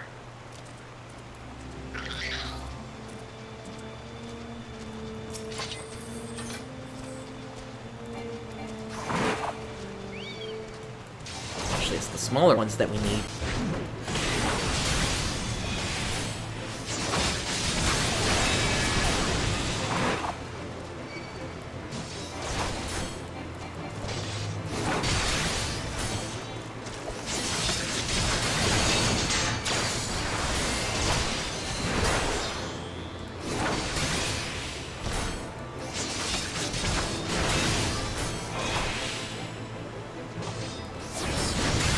These guys seem to have a lot of health behind them.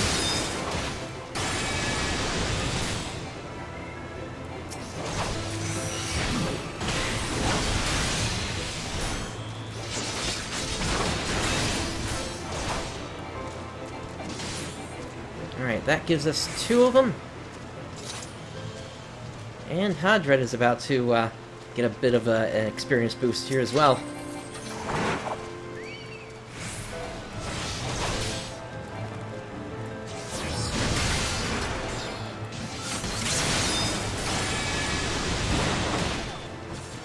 Yeah, if you're looking to throw out a bunch of damage all at the same time, that's pretty much the combo you want to use there. You get your Goring Blade out, and then your Circle of Scorn, and then Fracture. But keep in mind, once again, Fracture is no longer used when it comes to high-end raiding. But if you're just on your own and you just want to take things out quickly, you can certainly do that. The main issue with Fracture is in prolonged fights, you run into TP point issues. Effectively, you're just out of... You go down to 0, and then you're basically just working on fumes for the rest of the fight.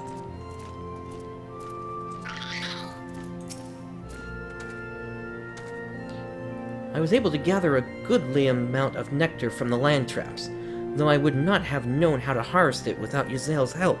Do you have the Nanka-meat? Let's hand that over. Splendid. I shall put this with Estinian's fruit and assemble a suitably generous-looking hamper for the Nath. And all these are unusable. Let's grab the silver. Hadrid, you're in the way.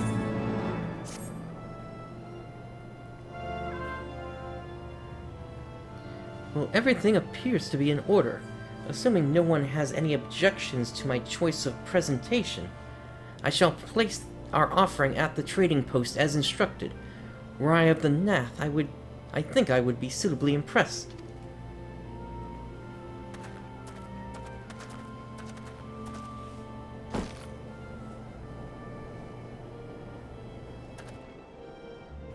Well, how long must we wait?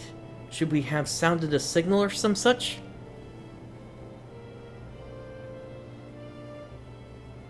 Calm yourself, Master Alphinaud.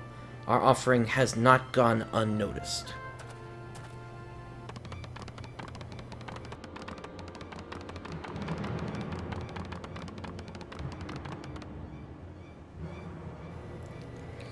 Long has it been since hunters last came to trade, bearing gifts that filled the air with such delightful scents.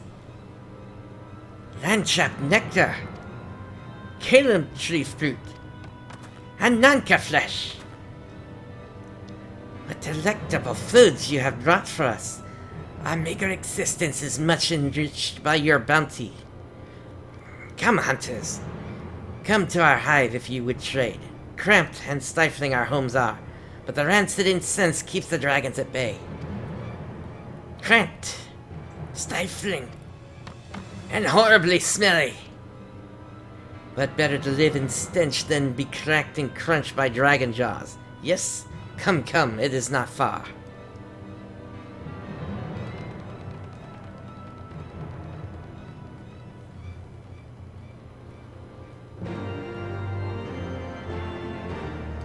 Alright, so we make for the Nath home.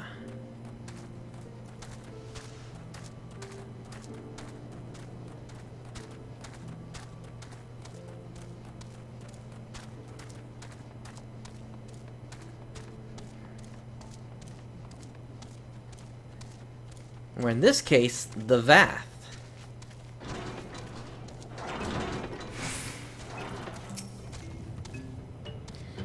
Your presence has been announced to the storyteller. You must speak to our chosen leader in words, for we are Vath. We are the non-mind.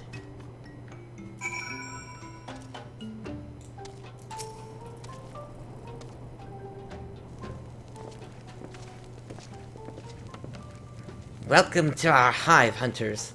You have brought delicates much sought after by our people, and we are much pleased. What would you have in return? Honored Elder, pray allow me to begin by thanking you for welcoming us into your home, and for accepting our humble offerings. My companions and I are come in search of knowledge, specifically knowledge of your people's god. Knowledge alone? What strange hunters you are. But if it is words you desire, then words you shall have. We are the Vath, the non-mind, and to speak is our fate. You'll hear the tale of the Nath god, of the god of the one mind summoned into our midst. The one mind. These are the Nath who reside in the main colony? Yes, they are one. Connected, but let us begin the story at its beginning. Some moons ago, a single dragon flew in from the east, bleeding and weak. It fell from the sky and into the hive, where it was swarmed by my brethren. And with spear and spell and musket the dragon was slain. 'Twas likely one that had fled battle with my kinsmen. I should commend you for finishing the job.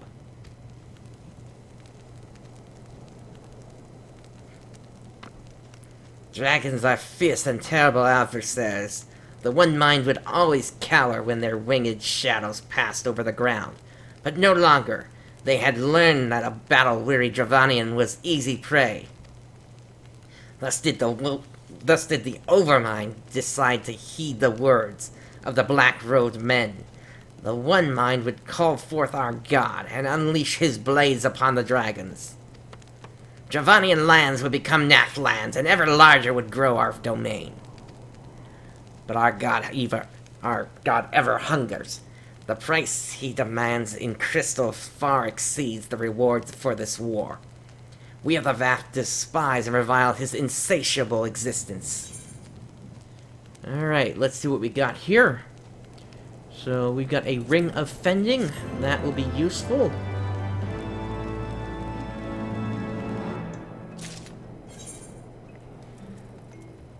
Because up until now, we've been using this Ring of Slaying here.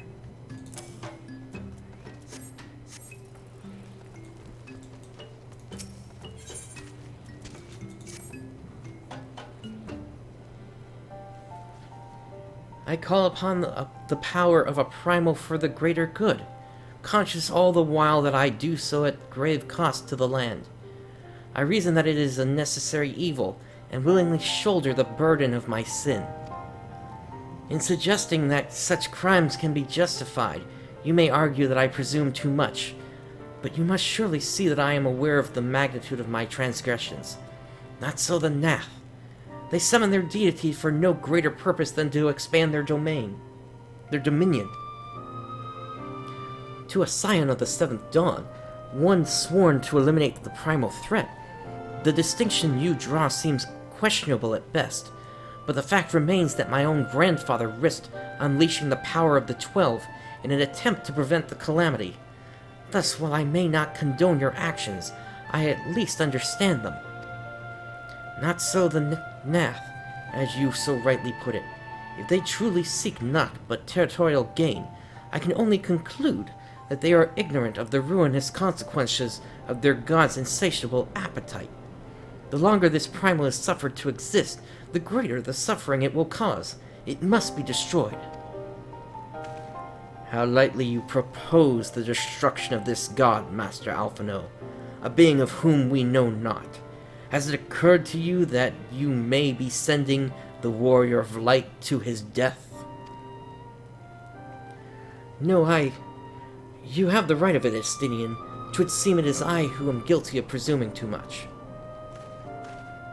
Pray forgive me, Prince. I do not fear my duty. Wait, Prince needs not face this foe alone. Like him, I am blessed with the Echo's protection, and may do battle without fear of primal influence. Let me bear the burden. Ha! Do you truly imagine yourself a second Warrior of Light? Remind me. How many primals have you faced, my lady? Not that it matters. We know not where this god resides, or how to challenge it, unless you mean to pray until it appears.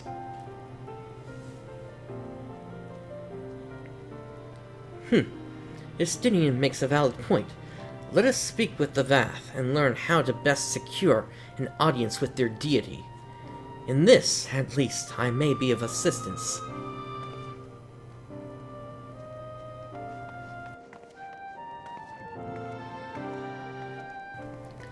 The young lord certainly appears eager to prove his worth.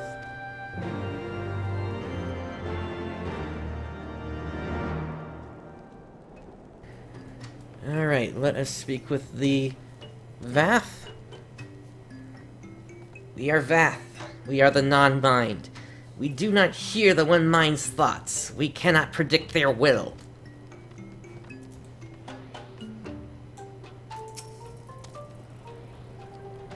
Put this idea from your minds, generous hunters. If you meet with our god, then he will have your souls. Surely you are not so generous as that. You wish to meet our god. Offer yourselves as a sacrifice, and you will soon be brought before him. We would mourn the loss of such generous hunters, however. So, offer ourselves as a sacrifice.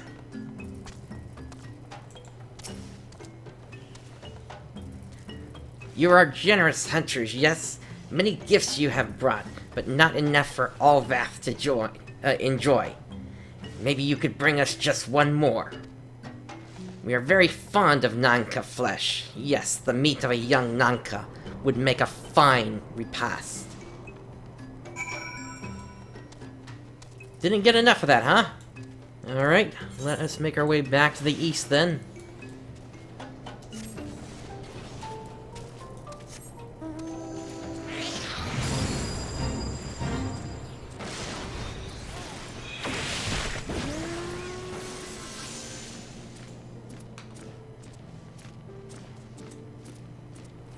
Hey, Koopaberry. Yeah, definitely, that is, my main series on the channel.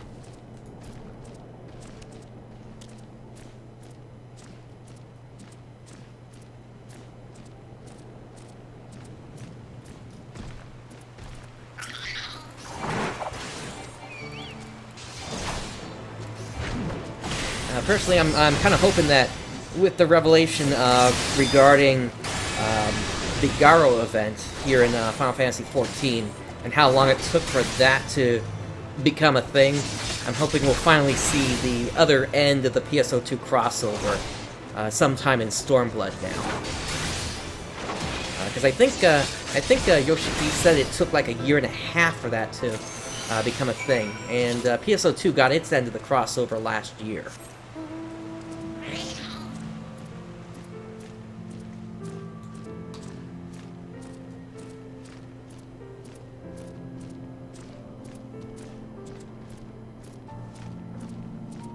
So we are making our way back over to where the Vath are.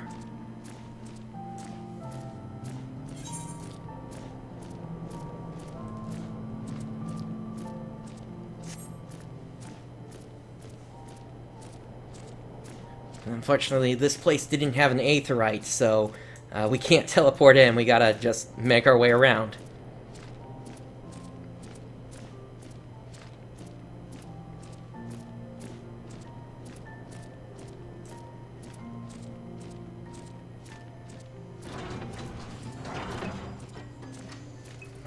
Alright, let's hand this over to the voracious Vath.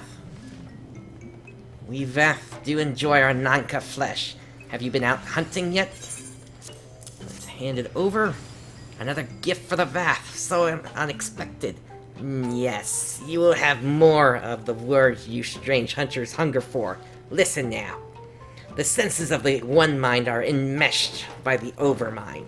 What one sees, all see. What one feels, all feel. Alert a single Nath and the whole hive is alerted. To reach our god undetected is all but impossible.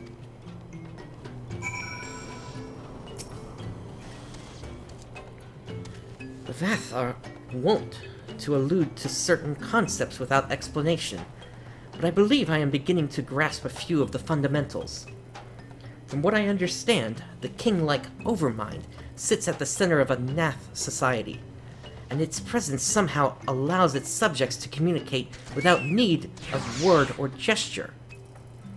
These Nath, the ones who inhabit the larger hive, are known as the One Mind, and it was by their combined will that the Primal was summoned. Those who reside in this smaller hive, however, are the Vath, or the Non-Mind, who, for reasons that yet escape me, seem to have been excluded from the telepathic bond which connects their Nath counterparts. Thus are the Vath ignorant of the One Mind's thoughts and intentions, and of the nature of their own god. In summary, we have wasted our time. Not so. perilous though it may be, the Vath did furnish us with one certain method of approaching the Primal, as sacrifices. Should we allow ourselves to be captured in the environs of the colony, the Nath will bring us before their deity to make an offering of our souls.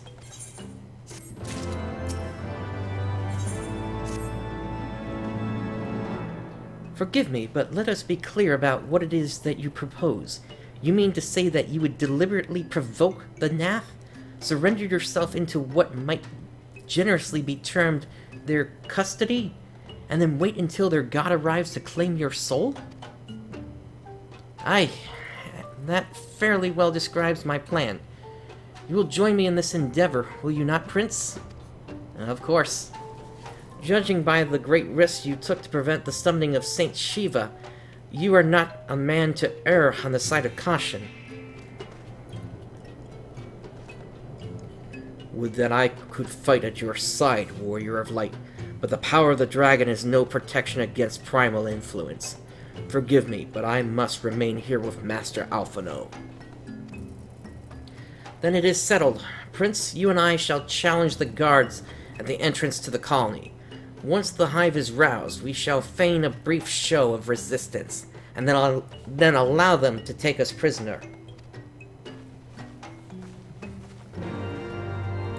And with that, we have our plan. Let us make our way to the south.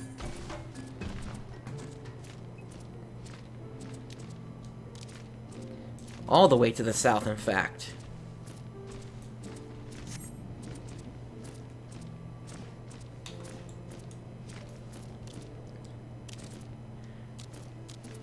So I'll be honest at this point, I have no idea what happened, but this is the most playbacks I've ever gotten on a live stream. I'm actually really excited. This is amazing.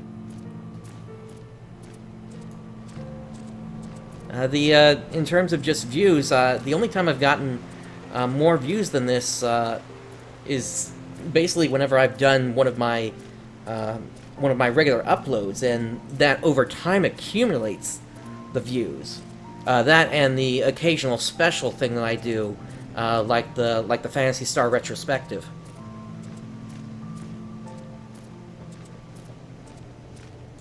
So I am very thankful that everybody is tuning in here tonight, and I hope you're all enjoying the stream here. My plan is to keep going through Heavensward here, and hopefully arrive here in time to jump straight into Stormblood.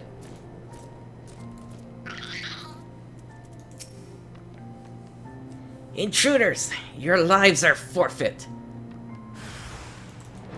Alright, let us take care of these marching steel drones. Actually, we've got a cultivator here, along with a steel drone. That one seems to be a caster, so let's focus on it, just so it can't do any healing. Oh, at some point we lost Todrick here.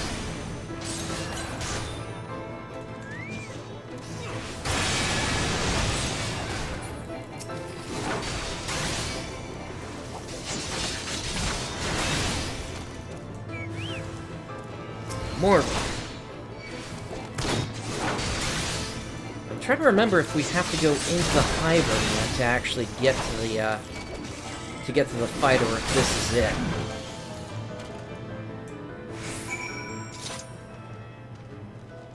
Let's see. Yazael is over there.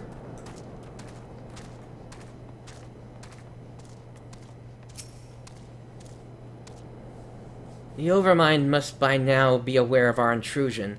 Let us press on into the hive and ensure that we have our host's undivided attention. Alright, so we are actually moving inside then. For those of you that are new here, this is actually not my main character. I just wanted to get through a Let's Play of this so that anybody that is familiar with me would not be kind of surprised that I'm suddenly starting into Stormblood without covering past content, essentially. My main character is pretty much fully geared and ready to go for Stormblood.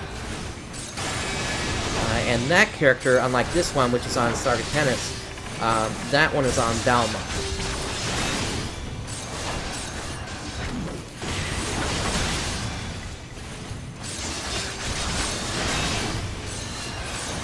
Alright, any others we have to worry about? Yes, we got more popping up here.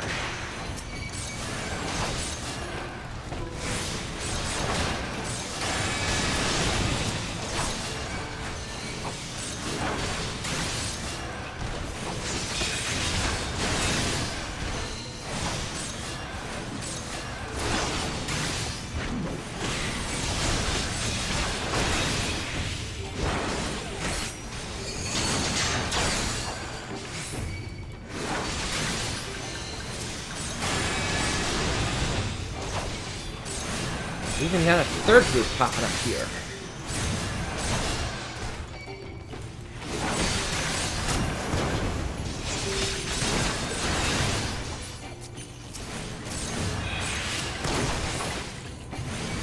I'm not sure if you can tell this or not, but these fire drones here, they actually have muskets that they're firing.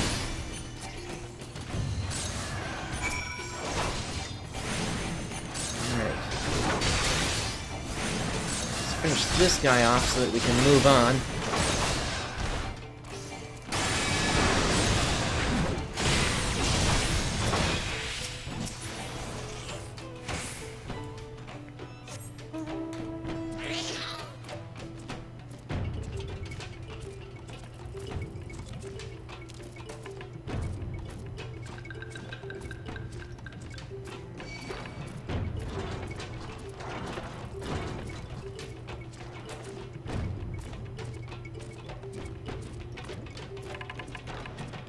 Alright, there's our destination.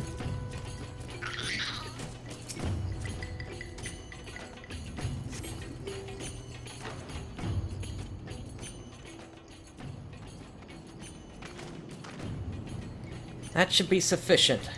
If we did not have our host's full attention before, we must surely have it now.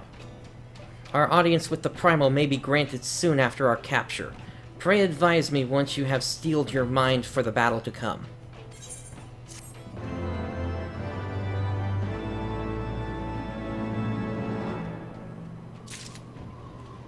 Alright, well, we're pretty much all set to go here. Actually, before we do that, given that I'm out of high elixirs, let me go ahead and throw some Actually, is that the best thing I've got? High ether... Yeah, that's the best thing I've got for right now. X potion. Alright, Lord of the Hive. You are prepared then.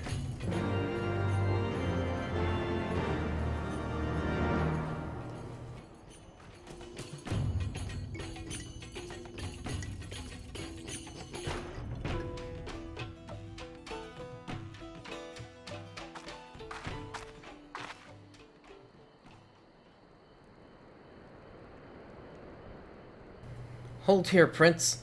When next the Nath come, we offer no resistance.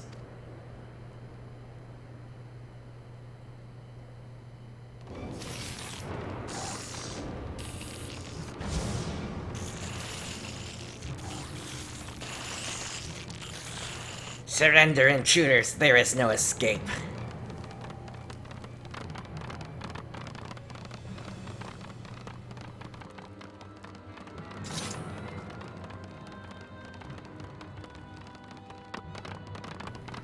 Enough. We surrender. We throw ourselves upon the mercy of your god.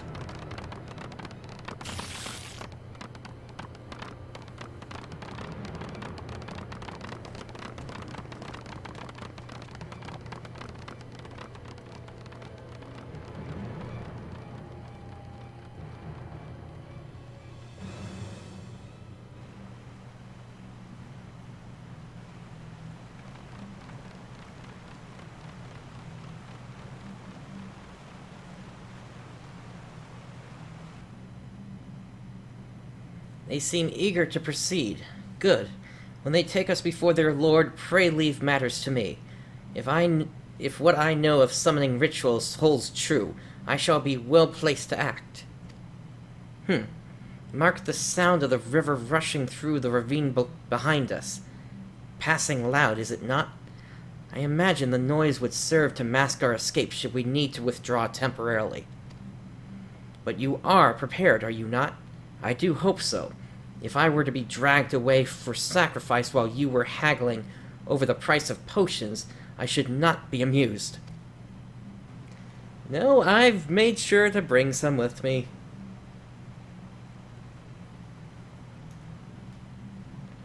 Alright, let us make our way inside.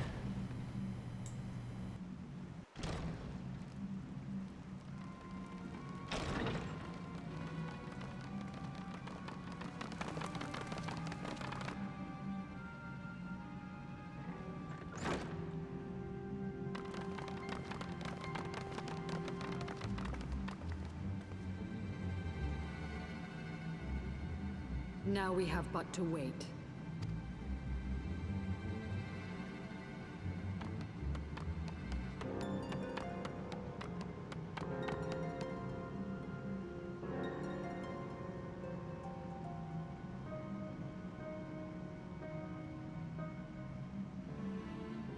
O Lord Ravana, master of the sacred blades, wrath of the colony, conqueror of the world, hear our prayer.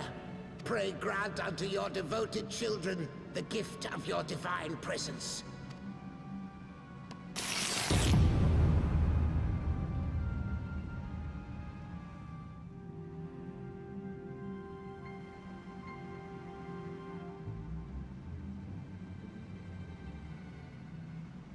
He comes.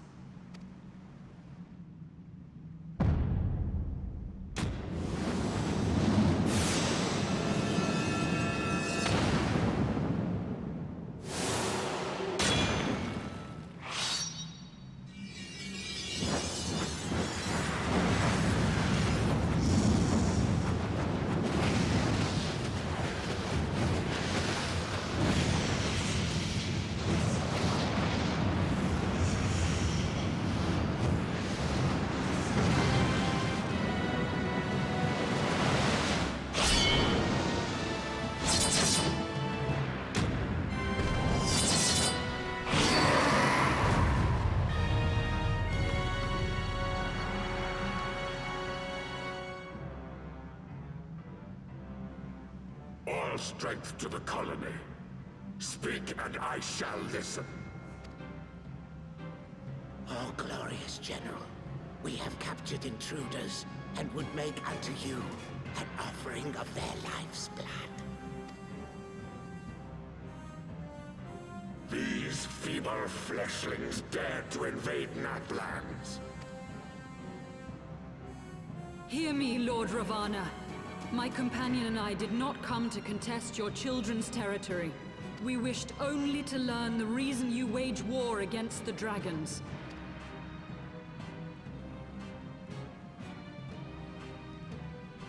Thou wouldst flirt with death merely to satisfy thy curiosity. Wherefore should the glorious conquests of the Nath concern thee so, Elezen?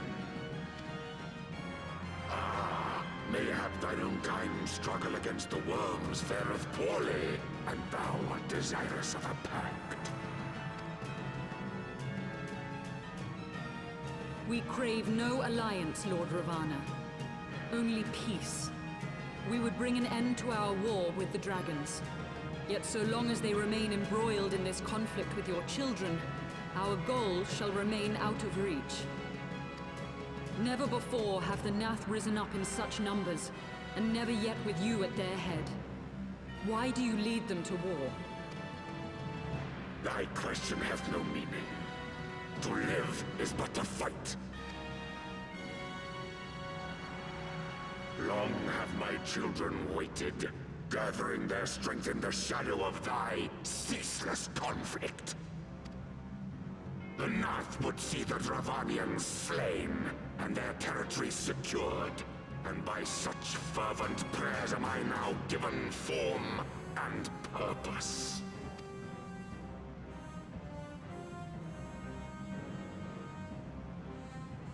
As I feared, your very existence is an obstacle to our goal. Since you are so fond of fighting, we challenge you, Lord of the Nath, And should we emerge the victors, I would have you swear to withdraw your soldiers from Dravanian soil. Thou art bold indeed to risk thy fleshy hide so readily. Very well. I, Ravana, fourfold Master of the Blade, do accept thy challenge. But should I emerge the victor, I would have thee swear to serve in mine army till thy last breath is spent. Do you accept? What choice is there? You're going to attempt to temper us, aren't you?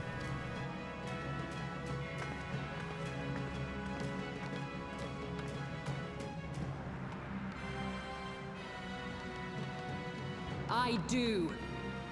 And I believe the first bout is mine. It's on you.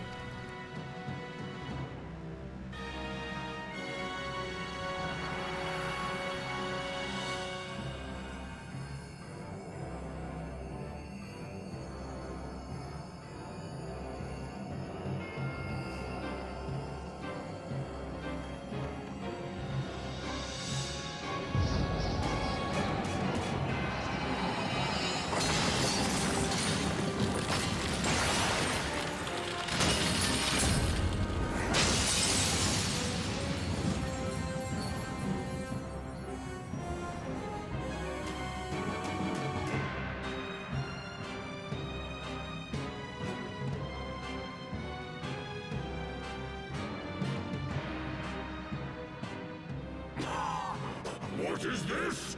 A god clad in flesh? Is aught amiss, my lord? Thou wilt not break thy word, I trust.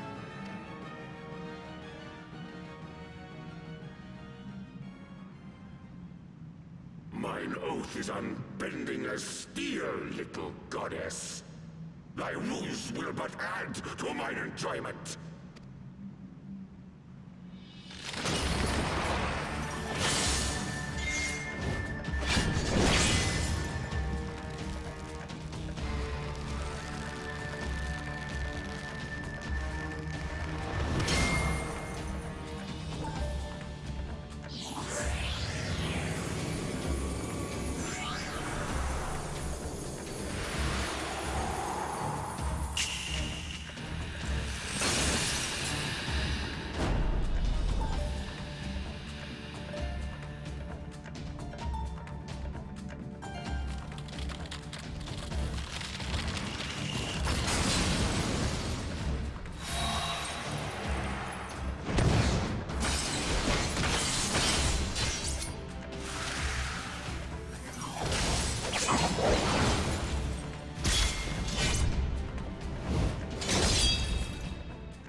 I believe that would be a loss for Shiva.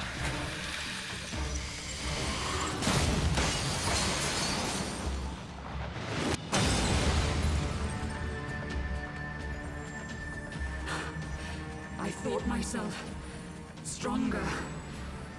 Mayhap with more crystals?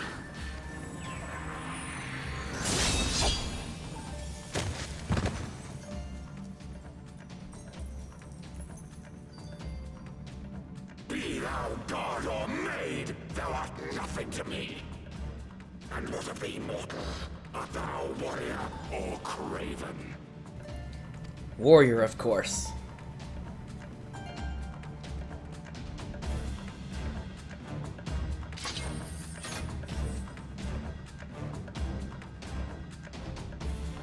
A warrior, then?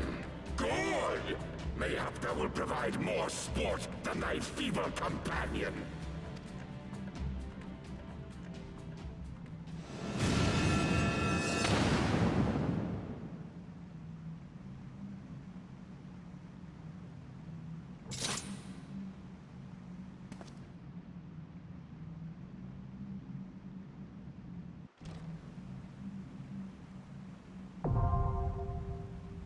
Alright, we now have access to Thostak Thok. and there's no reason to delay. Let us queue in.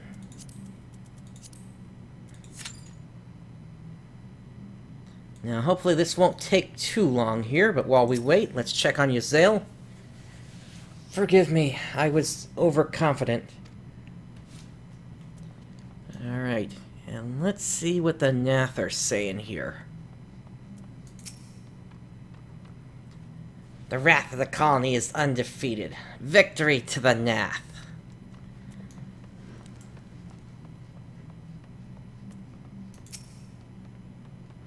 The wrath of the colony is undefeated. Oh, he's saying the same thing. Alright, so while we're waiting here, let me just double check on this one here. Yep, same thing. Oh, there we go. Let us head in.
Alrighty, here we go.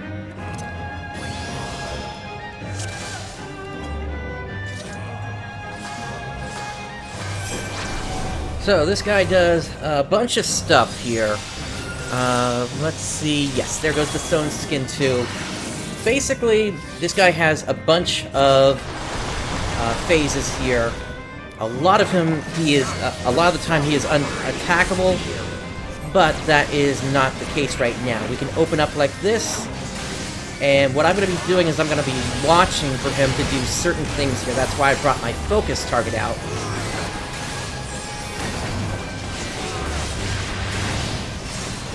So the Seeing Tail, for that... Oh, that's actually a change. At least I think it is. I think I'm misremembering the extreme version of this.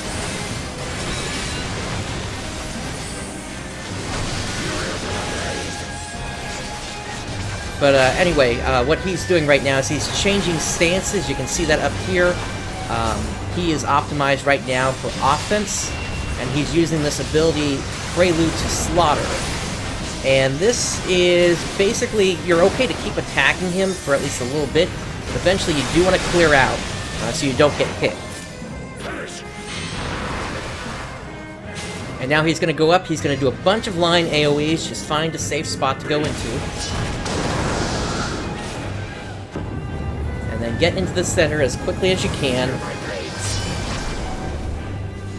And now he opens himself up to attack again.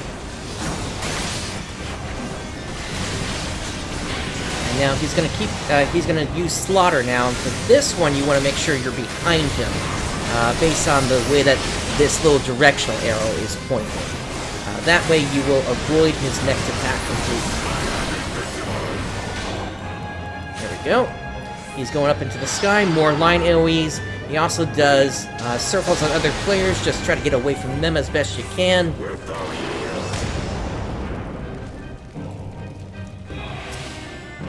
And now he is attackable once again.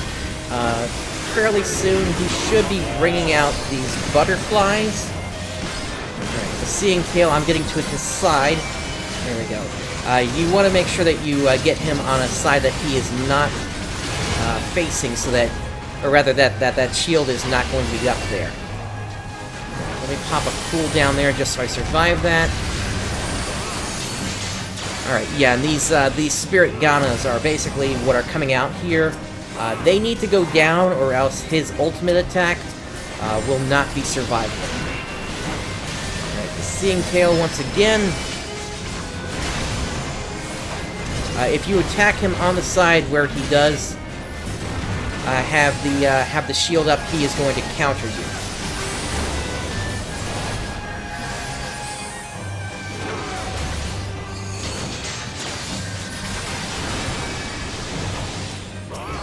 Still got more of these Ganas up. I am going to move him over here, just so that he's not getting in the way of the other players. Or at least I'm going to try to move him, if he wants to move. There we go. And as you can see, the hive walls here are also crumbling. That's going to become an issue after he does his ultimate. Or actually, no, this one's already down now, I look. Okay, so I'm gonna pop a cooldown here. This Bloody Fooler, this is where he does his ultimate.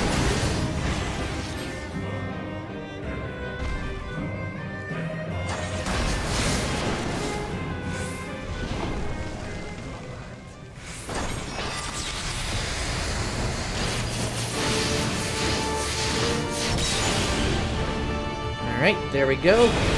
Let's find a nice safe spot where there's still a wall up. And now, if I remember correctly, aside from this Pillar of Heaven where you need to get away from him, he's also going to start... Oh, that's not good. We just lost the other tank. What he does is he picks the player with the second highest threat, or enmity, rather, and starts just continuously attacking them. But in this particular case, he's going after me again.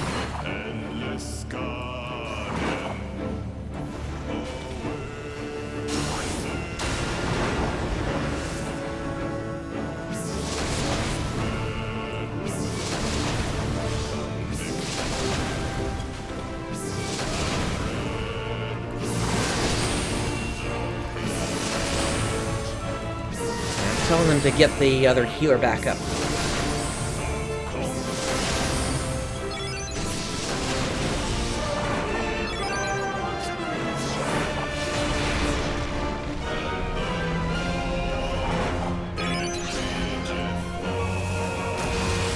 Alright, I'm popping my Hallowed Ground, although I probably could have waited a few seconds there.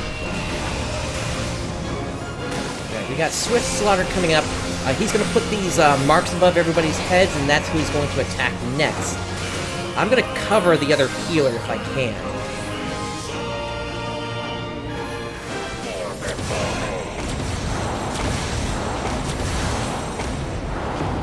Okay, it looks like they came out of that okay.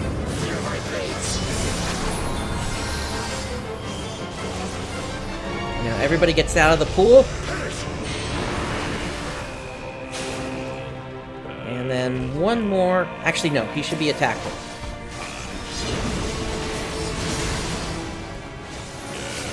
Alright, now he's going to do Slaughter, which means we need to go to this side.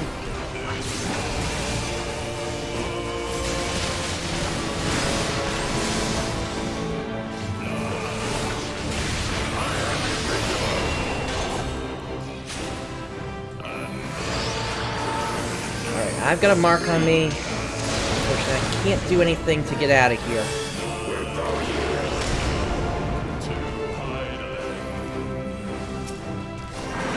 Alright, here we go. Once again.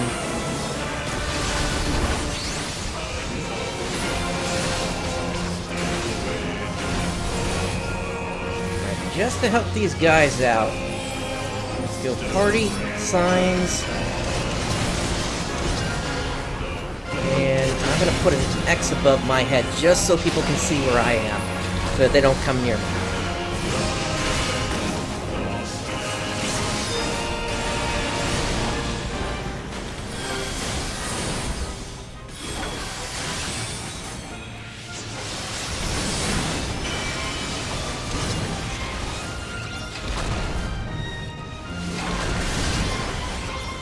And actually, it looks like the DPS are staying where they need to be here. So, in the case of the Seeing Tail going forward, then I'm actually going to stop attacking, completely so that I don't take the counterattack. Alright, that should have done some good damage there. The main issue we're running into... yeah. It seems like the healing isn't going out fast enough here, but let's see if maybe they can pick me up.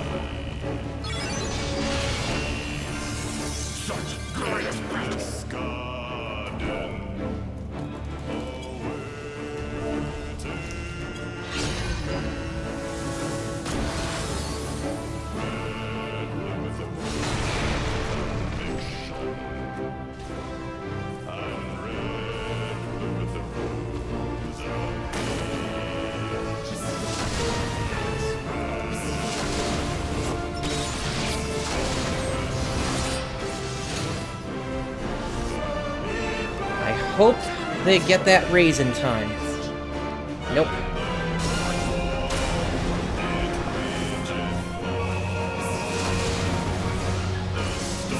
Alright, well the good thing is we will have the Echo to help us out here on the second round, so that'll increase health and attack there. Main issue here was basically we lost 2 players almost as soon as he started into his second phase there, and that's why we didn't make it through that.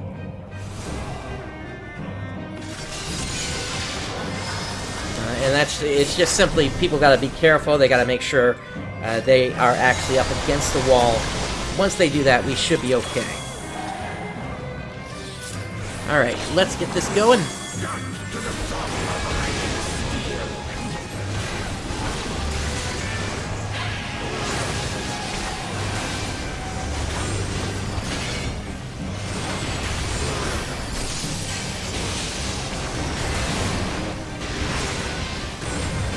Get the focus target up again, and let me stop attacking him.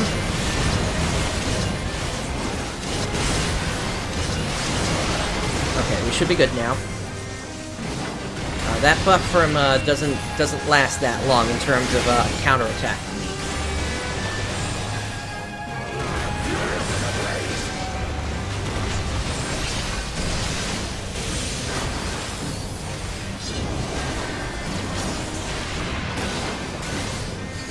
Prelude to Slaughter.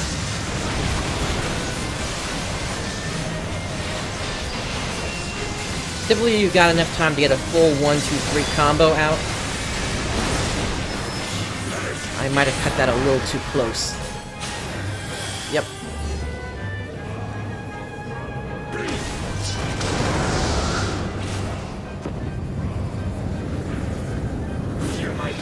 I just wanted to try to get as much on him as I could there in terms of getting dots up so that they would keep going while he was up in the sky there.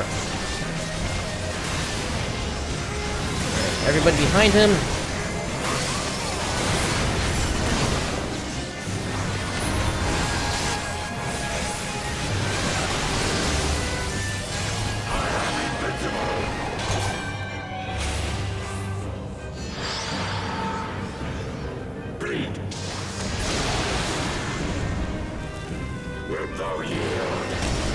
Alrighty. He should be bringing out the butterflies.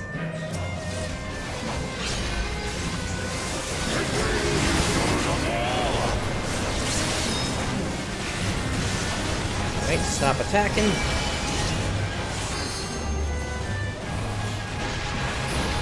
There we go. Let's drag him over here so that the DPS doesn't have to worry.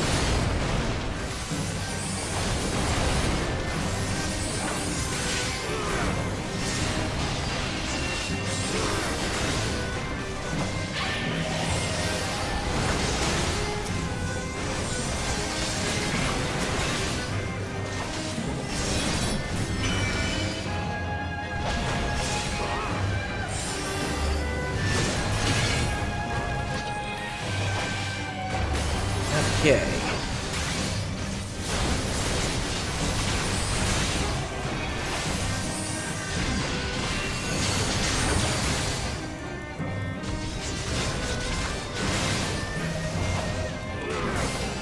Let's give this guy a full combo of dots.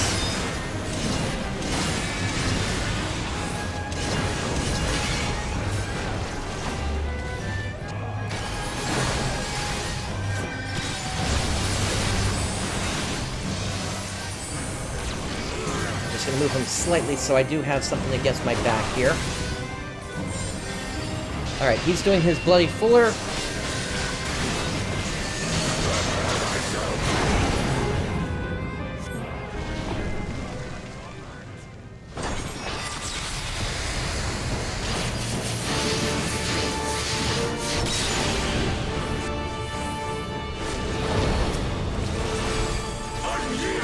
Alright, and check your position and get against the wall.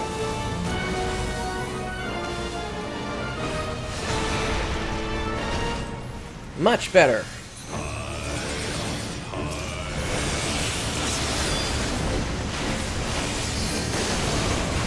Alright, so this is how it's supposed to look here. He's supposed to be going after the second tank there.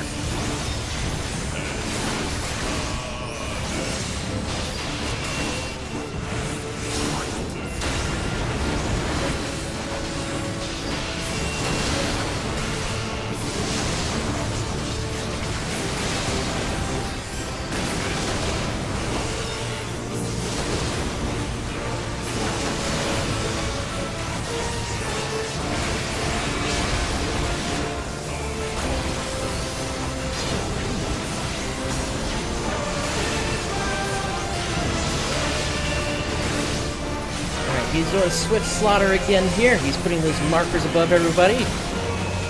Once again, I'm going to cover this healer here just to make sure I can make sure that they stay up.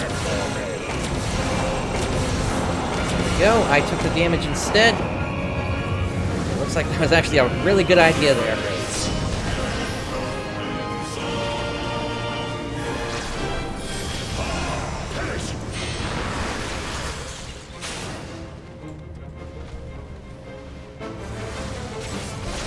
Here we go again. And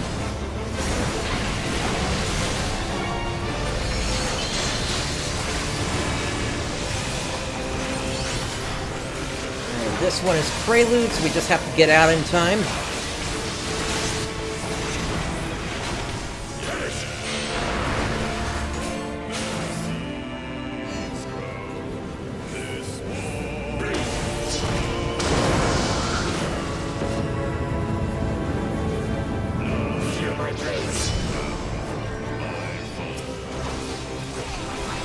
Jasmine is starting to get up now.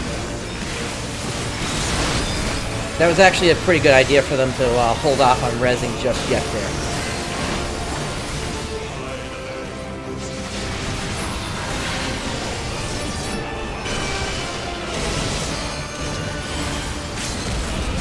Alright, there goes the final limit break.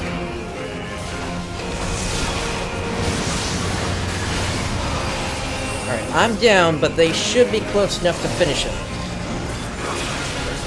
There we go!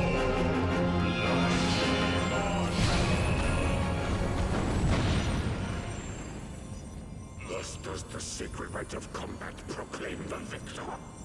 I lay my blades at thy feet, child of man.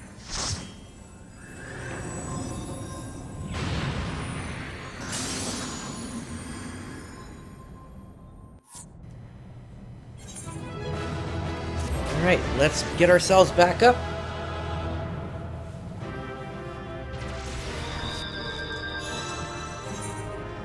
Player commendation. And let's get out of here.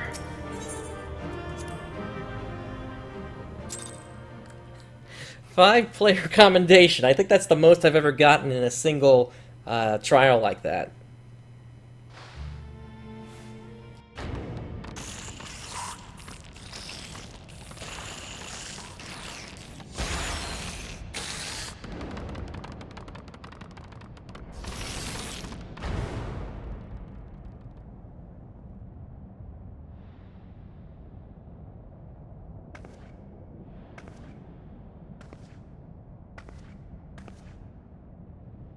You do not disappoint, warrior of light.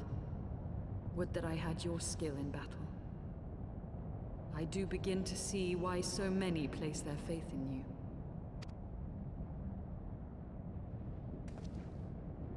For all his savagery, I do not think Ravana one to break his word.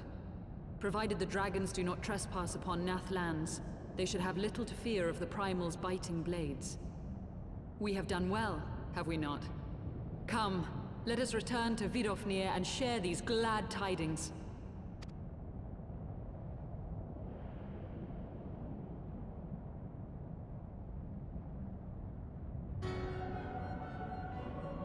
Once more you achieve the impossible, bringer of light. But with every mortal heart that succumbs to fear and fury, another voice is joined to the chorus, beseeching divine succor. At their bidding, warring gods will shake the firmament, and your world will be consumed in the swelling storm of chaos.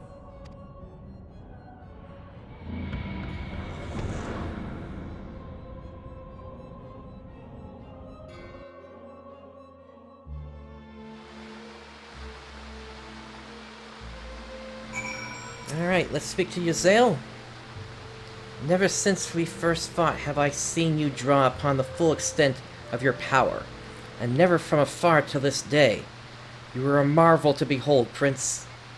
Well, 'tis time we rejoined our companions. They will be eager to hear the tale, and to continue our journey.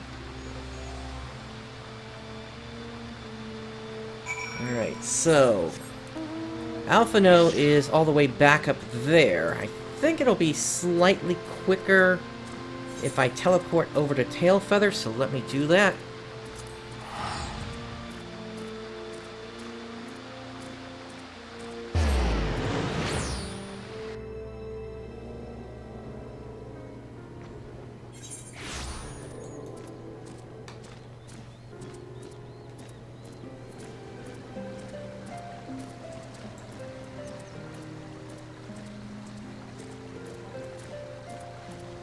Oh, apparently I did get a little experience bonus there for first time completion of that trial.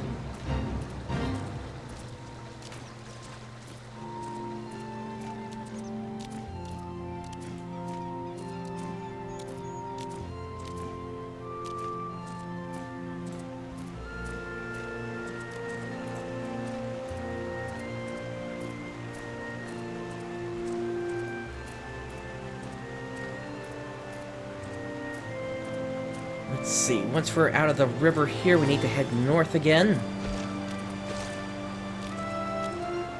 And then around this rock here.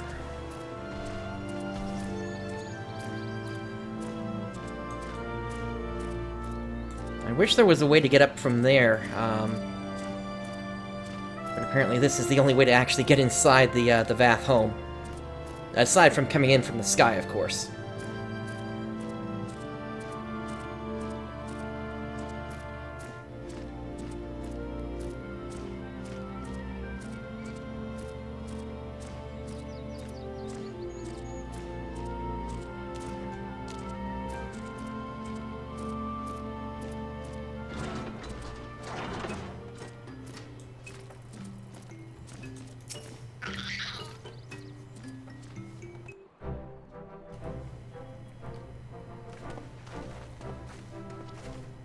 Prince, Lady Yazel, thank the 12.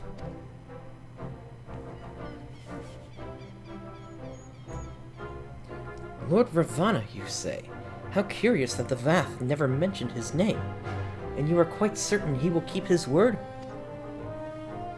There was honor beneath his savagery. That we survived the encounter at all was a miracle I must attribute to Prince. Never did I doubt you, warrior of light, unlike some. You were gone so long that Master Alphinaud here nigh lost his wits with worry, fretting like a maid for her sweetheart he was. Estinian, was that truly necessary? Ha ha ha. Not truly necessary, but certainly true.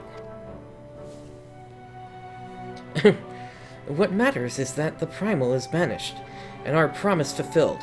We should return to Vidofnir without delay. Lest you forget, this was but a means to secure an audience with the worm, Hraesvelgar. Nidhugg's minions will not be halted by idle chatter. Come now, we must make every moment count. You are unkind, Estinian. For all his experience and intellect, Alphinaud is still but a boy.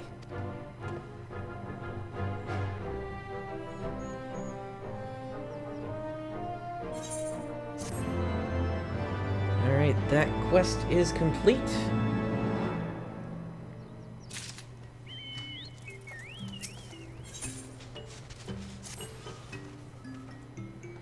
Shall we be on our way to Annex Shrine, then? I would not have the dragons think that we had forgotten our bargain.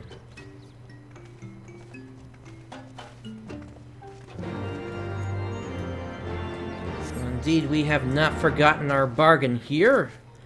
But that is a challenge that we are going to take on the next episode.